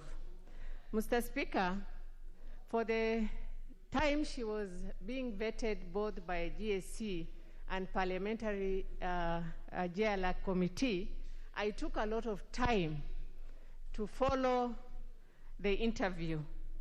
One of the reasons why I'm supporting, besides being a woman, is because of how she really performed in the interview. Therefore, I want to thank both the JLAC and the GSC Commission for doing an excellent job. Mr. Speaker, all through, she was composed, focused, and really understood the subject matter. Mr. Speaker, she is indeed a breath of fresh air in the leadership of judiciary. Mr. Speaker, I had an opportunity to do a lot of research on her because I really wanted to be sure of the person we are getting to this very important institution, which so happened to be the hope of the ordinary citizen. Mr. Speaker, I came across a lot of good achievements. Besides heading the women movement, her record on children and gender rights, as well as her role in drafting Kenya's 2010 Constitution, in particular the Bill of Rights, stood out. Mr. Speaker, last year, Justice Koome was a runner-up for the UN's Kenyan's Person of the Year award for her advocacy on the rights of children. Mr. Speaker, she is also a non-firebrand reformer, for she was amongst the lawyers involved in the clamor in the 1980s to repeal Section 2A of the Constitution of Kenya, which made the country a one-party rule then. Therefore, we all are for the multi-party democracy we are enjoying. Mr. Speaker, there are a lot of things, good things that were said about her, and I looked at some of the petition against her. Really, they lack independence of judiciary. Thank you, sir. So let's have Olago watch, and then I come to the leader of majority. Thank you, Mr. Speaker. Mr. Speaker, there's a matter that I want the House to notice. How committees of this House can draw the line between vetting and interviewing. Mr. Speaker, it's important, and I'm proud I'm a member of this committee, because the way we did it is what Honorable T.J. Kajwang told you, that other committees of this House need to see how we did it and draw the line. That's number one. Number two,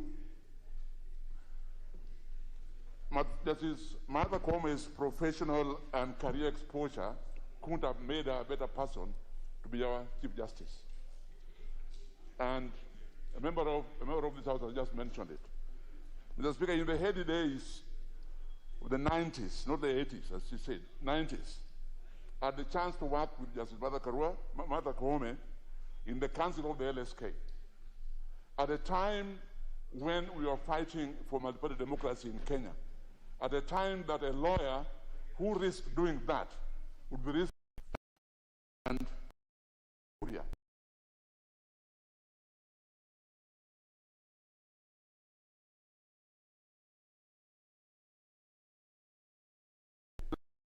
The Speaker able to get through our agenda, and we became the darling of the Kenyans.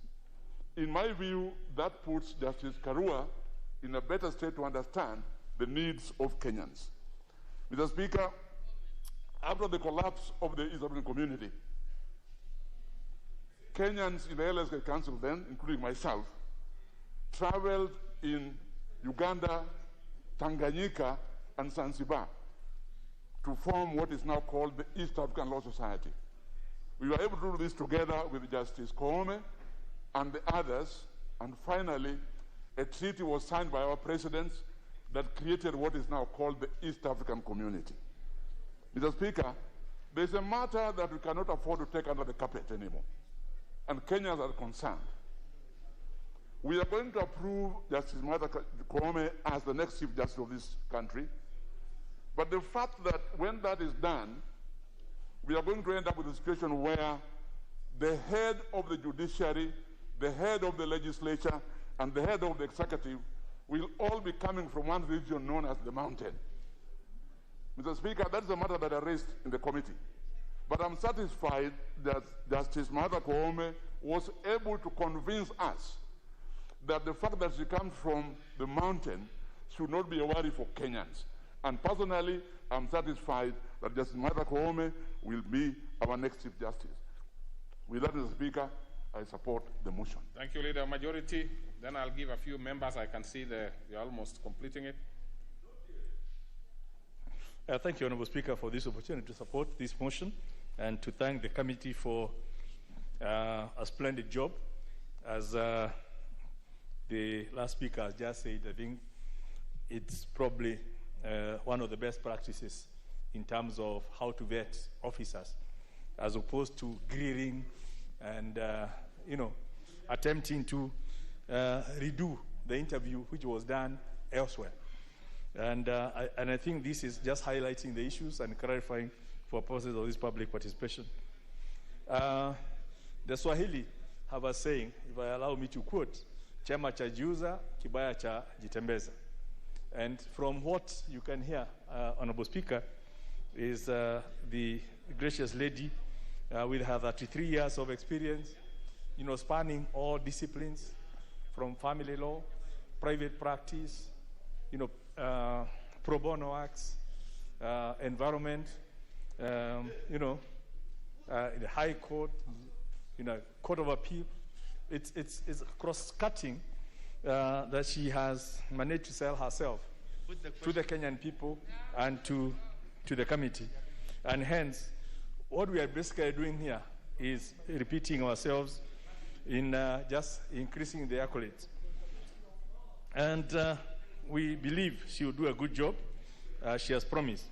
I just want to take on two commitments that she has made to the committee and to Kenyans through this House.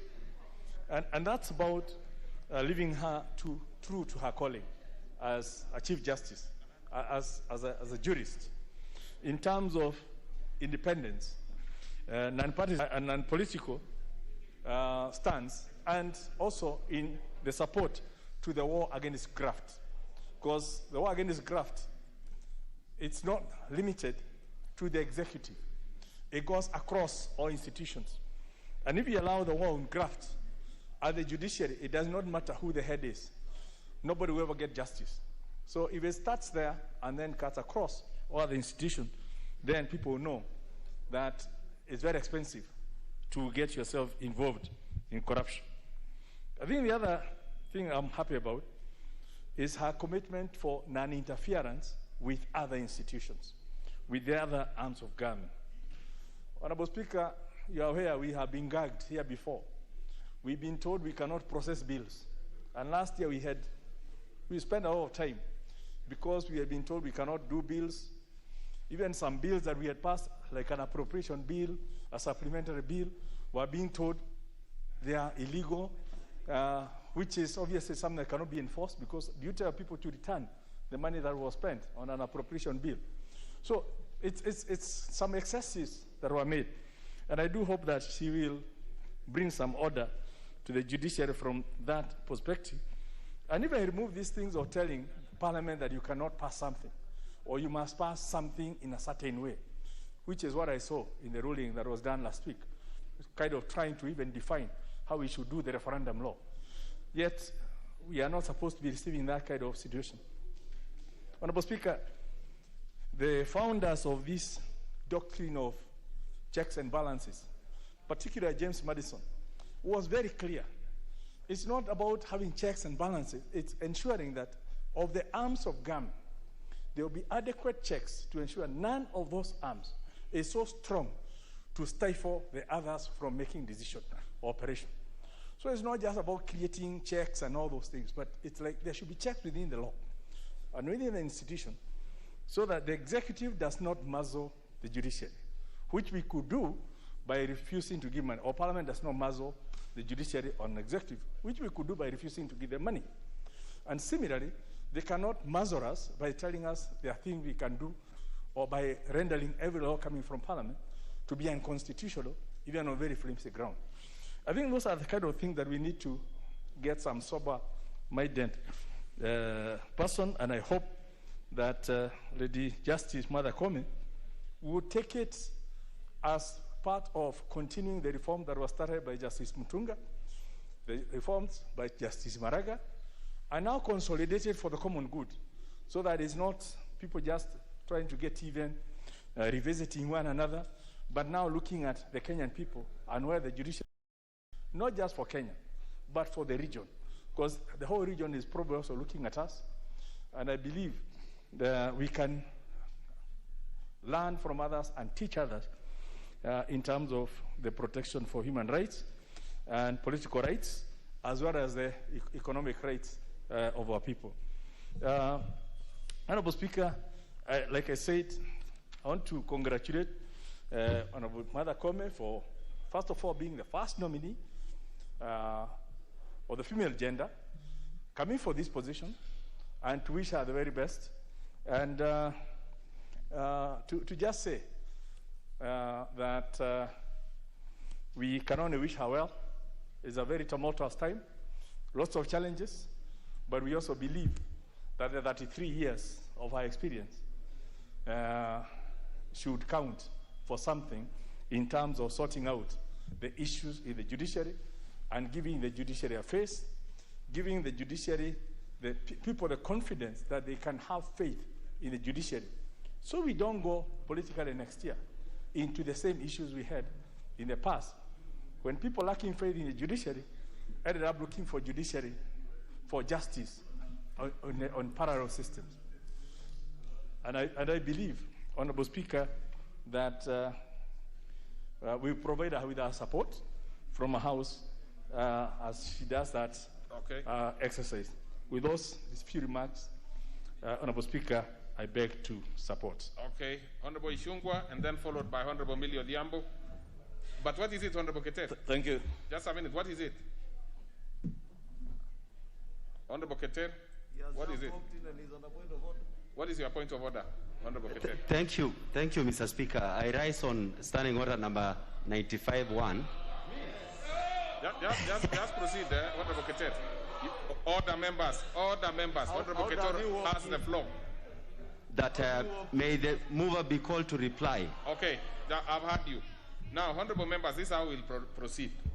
I had mentioned that I'm giving Honorable Ishungwa, you will speak. Then Honorable Millie Odhiambo. Then I'll put the question on that particular bit. If it is acceptable, that is fine. If it is not, it is you to make decision. And by the way, honorable members, sometimes honorable members just walk in. You have just walked in. And they want to be heard. Yeah? So let's wait. Honorable Ishungwa, without digressing, just speak to this matter. You have. Thank you, Honorable Speaker. Honorable Speaker, a lot of accolades have been spoken of the CJ nominee, Lady Justice Martha Koome. And I want to join other members and Kenyans in congratulating her on her nomination and her selection by the JSC to serve as the first Lady Justice as Chief Justice in the Republic of Kenya. Honorable Speaker, with all the accolades also, We did see petitions from the President of the Law Society of Kenya, a petition that touched on a matter that relates to one of us here, the Erad Supplies Company, that was presided over by Justice Martha Koome. And there's also, of course, the sticky matter of the night ruling of the Court of Appeal in 2017, Honorable Speaker. And these are issues, Honorable Speaker, that may put question to her standing as a judicial officer. But I want to believe that the committee and the JSC considered all those matters and made an informed decision as they settled on Lady Justice Koome. Honorable Speaker, I just want to speak to Lady Justice Martha Koome and ask her, Honorable Speaker, that it now does not matter how the JSC and how even this House settled on her and approved her position as CJ. What counts now, Honorable Speaker, is what she will do as a First Lady Chief Justice in the Republic of Kenya. Whether she will allow the accolades that have been poured on her career, her illustrious career as a judicial officer, to be her guiding light, or whether it is the small spots, be it of Erad, be it of the 2017 night ruling, Honorable Speaker, that will define her career. I want to speak to Lady Justice Martha Koome and ask her to jealously guard the independence of the judiciary. She must protect the judicial officers, Honorable Speaker, from the intimidation we have seen from the likes of Raphael Tuju of the Jubilee Party, threatening judicial officers that they may lose their security, Honorable Speaker, if they take certain decisions. Honorable Speaker, I pray that CJ nominee Martha Koome will not preside over another night sitting out of intimidation over the BBI matter or any other matters in the Republic of Kenya, Honorable Speaker. I want to speak to her and tell her that the issue of interdependence of the three arms of government, Honorable Speaker, does not mean that she or the judiciary is dependent on the executive or indeed this legislature. She must carry on her work and do the right thing in pursuit of justice, Honorable Speaker. I want to beg our Chief Justice nominee, Honorable Speaker, not only to defend the independence of the judiciary, but also to jealously defend and protect judicial officers against intimidation so that they do what is right and what serves justice to Kenyans. Let me finish, Honorable Speaker, by just asking Lady Justice Martha Koome, we do not expect you, Lady Justice, to do any favors to anybody, but just to do the right thing and serve justice to all Kenyans, irrespective of who they are, what office they hold, and dare not be intimidated by the likes of Tuju or all the other busybodies that you see trying to intimidate people in this country. Thank you, Honorable Speaker, and I pray and hope that she will stand firm to defend justice and the rule of law and constitutionalism in this country. Thank you, Mr. Speaker, for giving me this opportunity. Mr. Speaker, I want to say that I support the nomination of Honorable Lady Justice Martha Koome. And Mr. Speaker, especially given that she's the first woman to be given this position, it is actually a tragedy that in this age and time, we are still talking of first woman this and first woman that. That is something that we should have left almost 30 years ago. And I'm hoping, Mr. Speaker, that we will not then hound the deputy out of the office because she's a woman. Because we know if you look at this country, there are very many men holding multiple positions. Nobody has hounded them out because they are men. Let us have a Lady Justice, Chief Justice, and a Deputy Lady Justice, who is another woman. Let us not hound the other woman out of office.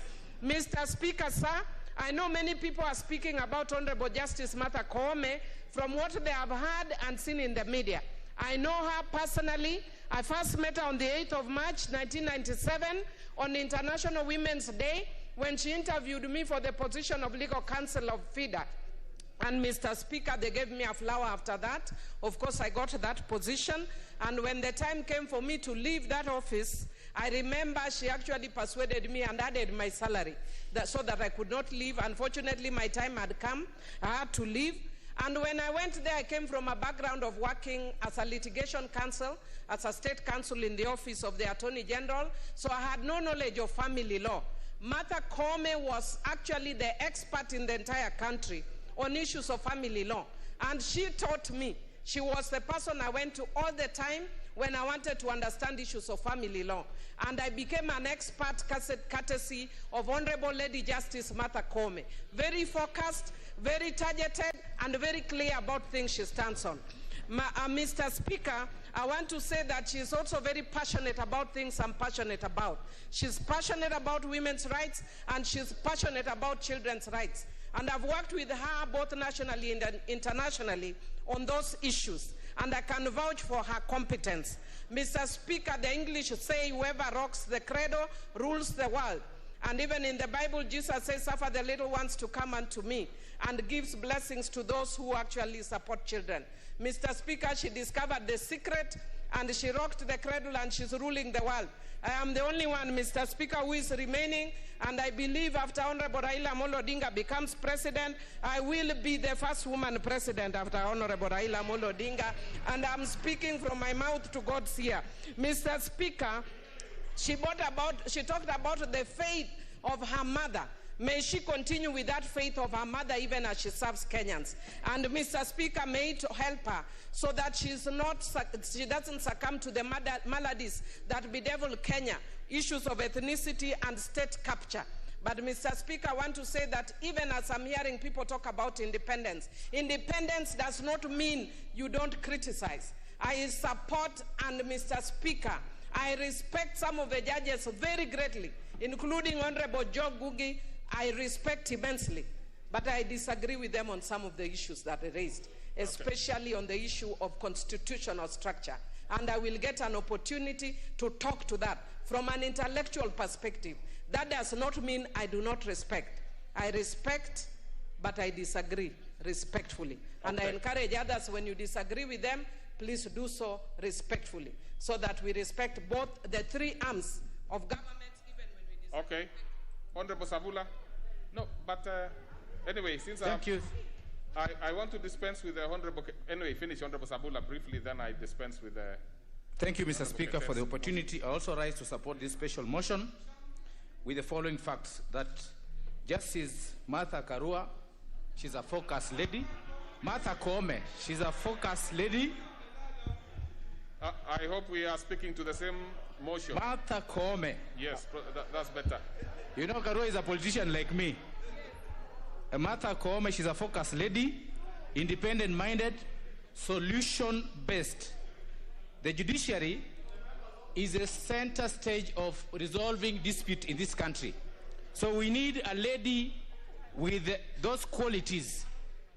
Mr. Speaker, sir, Martha Koome has the qualities like the Tanzanian President Suluhu. She will give new impetus to the judiciary, bring in reforms, and also solve the issue of backlogs of cases. Lastly, Mr. Speaker, I also request the judiciary to confirm the Chief Finance Officer, Mrs. Oyati, who has been acting for the last 6 years, while the rest of the judicial officers have been confirmed, and she's still acting in that position. Thank you, and I support. Okay, honorable members, let me dispense with the Honorable Keteri's motion that the mover be called upon to respond. Will as many as of that opinion say aye? Aye. As of a contrary opinion say nay? The ayes have it. So the mover, please. Mover. Yes, no, you give it the two. Yeah. Please move. Close debate. Thank you, Mr. Speaker. I'm humbled, Mr. Speaker, and I have really nothing useful that I can add to the support that has been given to the motion. And the only one thing I would like to add is that I'm assured and we're assured by Justice Koome. Sorry, mover. In the meantime, I ask that I be given the full number of members because I have to be extremely sure. I can see you are more than 50 in the House. But let me also know the ones who are in other holding areas. Proceed. Mr. Speaker, I have had a minute, and the only thing I was adding is that Justice Koome has assured the committee that she will be judging judges. Judging judges. I want to array fears by Ichungwa. I don't need a hand answer anything, because all the matters that he raised are extraneous. Tuju is not a member of the committee. We are not considering Tuju or anybody else. If you allow me, Mr. Speaker, I could donate a minute. Very well. Very well. It is when just to be Very clear, well. so that you don't feel that very, I have. very well. Whenever there is a motion well. to cut debate, there will be no reason to donate. Very well. Yeah. Then there is nothing that I can usefully add more than the accolades and the sentiments that have been expressed by the members, and I thank them. I thank my committee again for the support and the efficiency within in which they handled, the efficiency with which they handled the approval of Justice Comey. Thank you. Thank you. Thank you. Having moved, honorable members, I support. having confirmed, because I've reply. confirmed that within the chamber we have 50 members, more than 50 members, and outside we have even more in other holding areas. So I'll proceed. Order, members. Order. Order. Order.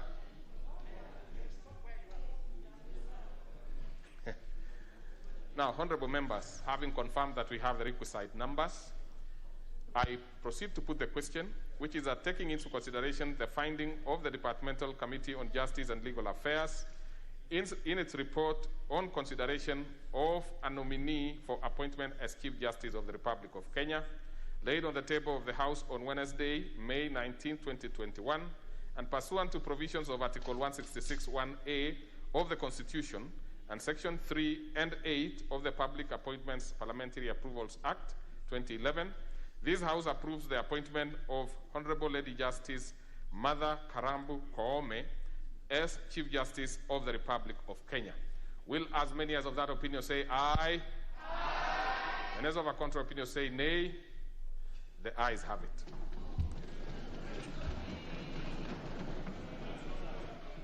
Next order. Order number 10, the Public-Private Partnerships Bill, National Assembly Bill number 6 of 2021, second reading. That is by the Majority Leader. Majority Leader, you have the floor. Oh, this is a continuation. This is the resumption of debate. Let me get the list of the members who have spoken to that.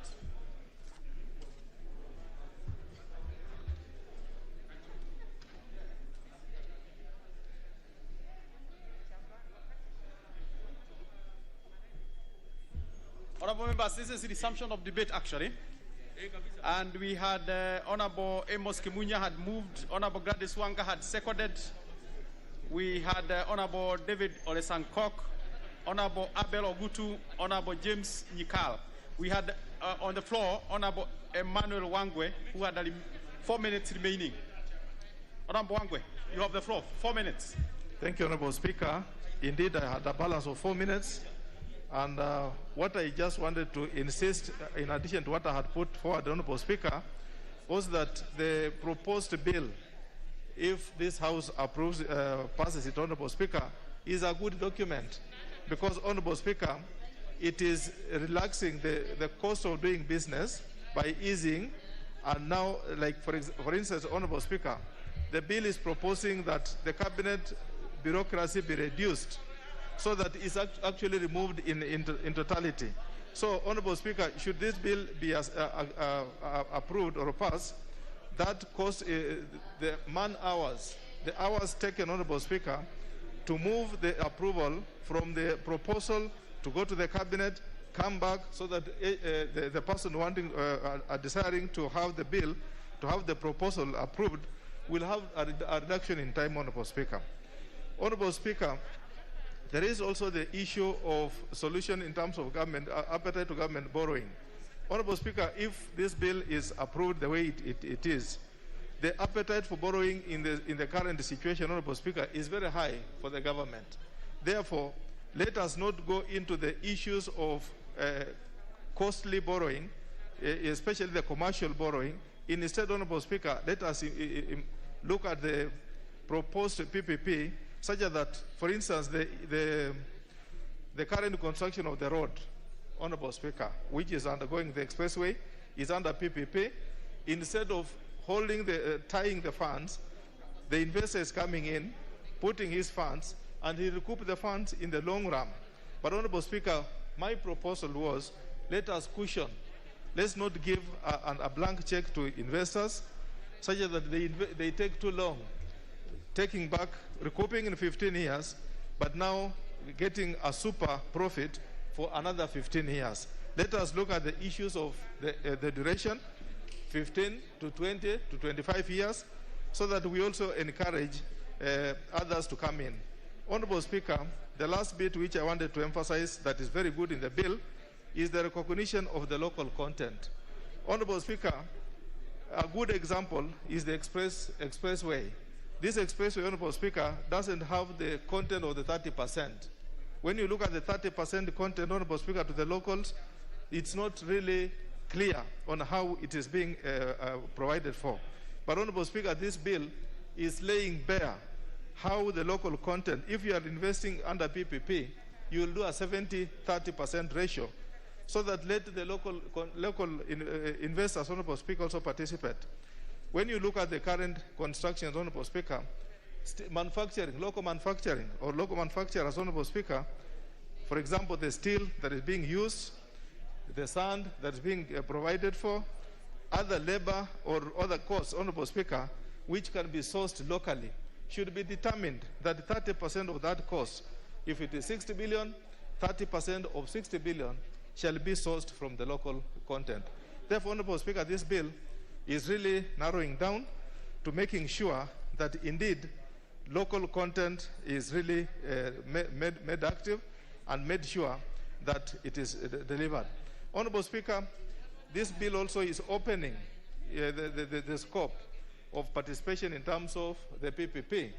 We are seeing that it's opening to housing units, is opening to the road infrastructure, is opening to electricity production, and Honorable Speaker, in the long run, it will also be able to open to the medical world. Honorable Speaker, this House passed the medical tourism bill. It's now an act. And Honorable Speaker, at the moment we have medical tourism, we will also need experts to come and invest here. How much is it going to cost to invest? It will mean our government will be suffocated and our budgets will be higher. Therefore, Honorable Speaker, if we open the door to medical investors through PPP, we will end up with huge international hospitals, St. Mary's of London, the big hospitals in Hyderabad, coming to invest here on PPP so that they can recoup their money in the long run as they render services to Kenyans. Therefore, Honorable Speaker, this is a good bill, which I urge my colleagues to pass so that we can have a better infrastructure layout in the country. Therefore, Honorable Speaker, I support. Honorable Yusuf Halima, that member has taken leave. Honorable Kaluma Opondo, that member has also taken leave. I guess many members had actually logged in on order. Honorable Ishongwa, your time will come. But I guess some members actually had logged in for the previous business. Some Honorable Obo Mohammed. Thank you, Mr. Speaker. Lakini mimi nilikuwa nimeweka kwa ile ingine, asante. Clearly, I think Honorable Kimani Ishongwa, your time is coming faster than I had planned for.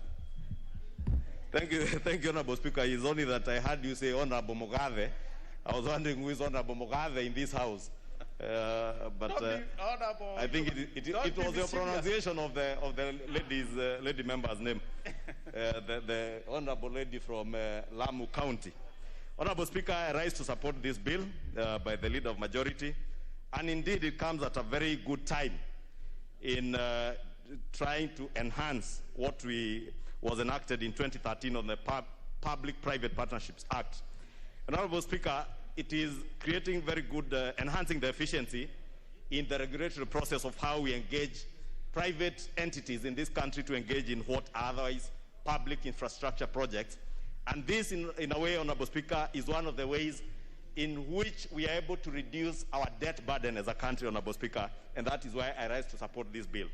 However, Mr. Speaker, we must be cognizant that we live in a country where state capture is not imagined.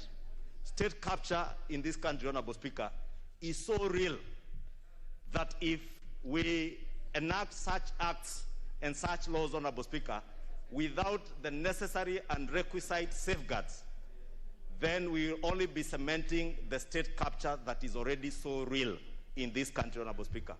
If you look at it from the agricultural sector, Honorable Speaker, our farmers, Honorable Speaker, today are crying in poverty. Not because they don't produce, Honorable Speaker, but because they produce and they have their goods get to markets, but the entire value chain, Honorable Speaker, right from production to goods on supermarket shelves, is a value chain, Honorable Speaker, that has been taken hostage by monopolistic cartels, Honorable Speaker, in this country. We must therefore be careful that we do not enact such laws to further entrench the state capture of all sectors of our economy. The only sector, Honorable Speaker, that is yet to be taken over by state capture is the infrastructure sector. And it is capital intensive, therefore it makes sense, Honorable Speaker, and justifiably a process of public-private partnerships all over the world is what governments around the world are using to reduce the debt burden, because you get a private entity, they come and bring in their finance, their expertise, and they're able to deliver projects in a timely manner. And therefore, it is good that the government is looking at ways of enhancing efficiency in how we deliver public-private partnerships. But these PPP projects, Honorable Speaker, this House must stand firm to ensure that these PPP projects are done in the most transparent and accountable manner, Honorable Speaker.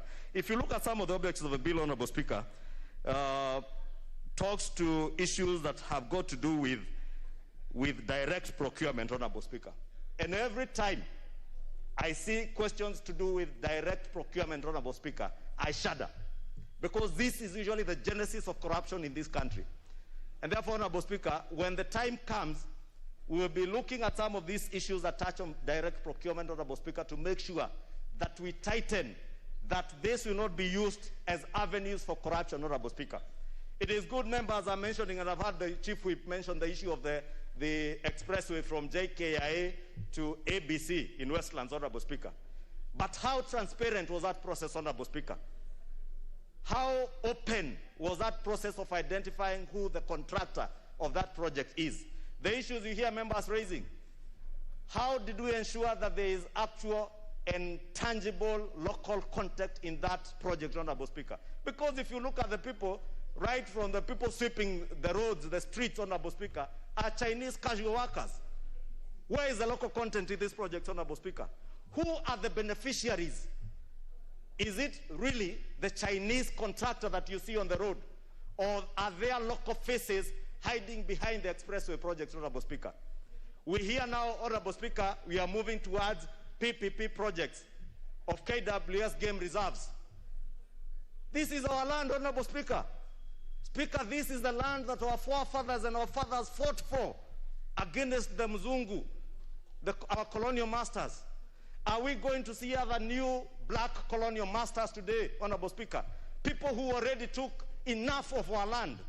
Use these PPP projects, Honorable Speaker, and use laws that have been enacted in this House to further take away more of our land to benefit private individuals and private entities, Honorable Speaker. We must be careful, Honorable Speaker. And that is why, Honorable Speaker, I say, as we move to the third reading, I will be bringing amendments to ensure that we protect not just our KWS land, that we also protect all public land in this country, Honorable Speaker. There are those after the colonialists left, Honorable Speaker, that took probably, if not half, more than half of this country, of all productive land, Honorable Speaker. But it was productive in agriculture, Honorable Speaker. Today, there are new avenues of using land as a factor of production, Honorable Speaker, to generate income. Be it from mining, Honorable Speaker, be it in the conservatory and wildlife reserves that we are seeing in KWS, Honorable Speaker, be it the huge water reservoir resources in Turkana or the oil reservoir in Turkana, Honorable Speaker, be it wind power in Marsabit, where maybe in yesteryears, Honorable Speaker, on the solar energy in Garissa, Honorable Speaker, where in yesteryears land in those areas was considered to be valueless and meaningless. But with increase in technological advancement around the world, Honorable Speaker, land that previously was not very valuable, today, Honorable Speaker, is very valuable. You will see people coming to take huge chunks of land in Marsabit because of wind power, or huge chunks of land in northern Kenya because of solar power, Honorable Speaker, or the water reservoirs in Turkana and elsewhere, Honorable Speaker. And that is why I'm saying we must jealously guard our public assets so that we do not, in a way, auction part of our country and more so our most important and primary factors of production, like land, Honorable Speaker. That tomorrow, Honorable Speaker, we will not have expressways running from Westlands to JKIA, Honorable Speaker, or Mlolongo, at an expense to the Kenyan taxpayer, at a time, Honorable Speaker, where if you, and you have traveled, Mr. Speaker, and many members in this House have traveled on what you call benchmarking trips. I hope those in the transport sector, transport committee had benchmarked in how expressways are done around the world. I have never seen an expressway anywhere in the world, Honorable Speaker, where you come and find a road corridor that had 3 lanes and at times 4 lanes on either side of the road, and you come and shrink that passage below here so that you get people to use the expressway above at a cost. Those are some of the issues, Honorable Speaker, that we must make sure that this House is able to interrogate. And I want to bring amendments, Honorable Speaker, to ensure that for every public-private partnership deal that goes through, this House must have a say, Honorable Speaker. We must not allow those in the executive to use their positions of power and privilege, Honorable Speaker, to amass more wealth through the disguise of public-private partnerships. And that is why I said, Honorable Speaker, in this country, state capture is not imagined. It is real. There are those who have quadrupled their wealth just by virtue of being in office in the executive, Honorable Speaker. We must make sure that we stop that as this House, as the people's representatives, by protecting what are public assets, by ensuring that public-private partnerships, Honorable Speaker, are procured and are done in a way that is transparent, is accountable, and one that enhances the value that Kenyans will derive out of those projects. And also ensure, Honorable Speaker, that whatever projects we do, we are not committing public assets into private hands forever. All over the world, Honorable Speaker, 20 years to 25 years at most are enough for PPPs. And therefore, we must also ensure that whatever project a private entities come in to get into is a project that in about 15 to 20 years, they're able to exit and give that asset back to the Kenyan people, because these are public assets that belong to the Kenyan people. With that, Honorable Speaker, I support, but express my intention, Honorable Speaker, to bring amendments at the right time. And I hope the Leader of Majority has just walked out. I heard him commit in Nyandarua that if they lost the Rorie ward seat, he would resign. I hope he will not have resigned by then. If he will not have resigned, I hope he will support the amendments that will safeguard the sanctity of our public assets, Honorable Speaker. And I do beg Honorable Kimunya, please not to resign, or not to swear that you would rather die than resign, since the seat is gone and they are about to lose the Juja one. And let me congratulate the people of Juja, Bonchari, and Rorie ward, Honorable Speaker, and the entire Hasla Nation. And also congratulate the ODM party for also standing firm against the intimidation of state police, and tell those that intend to continue using violence that, Honorable Speaker, they have been lying to us that BBI is what will cure ethnic and electoral violence. Order, where are you coming from? Where are you coming from? Honorable Mutua, I am sure the two members can talk. They are neighbors. Honorable Mutua, in the meantime, let us be listening to Honorable Mutua.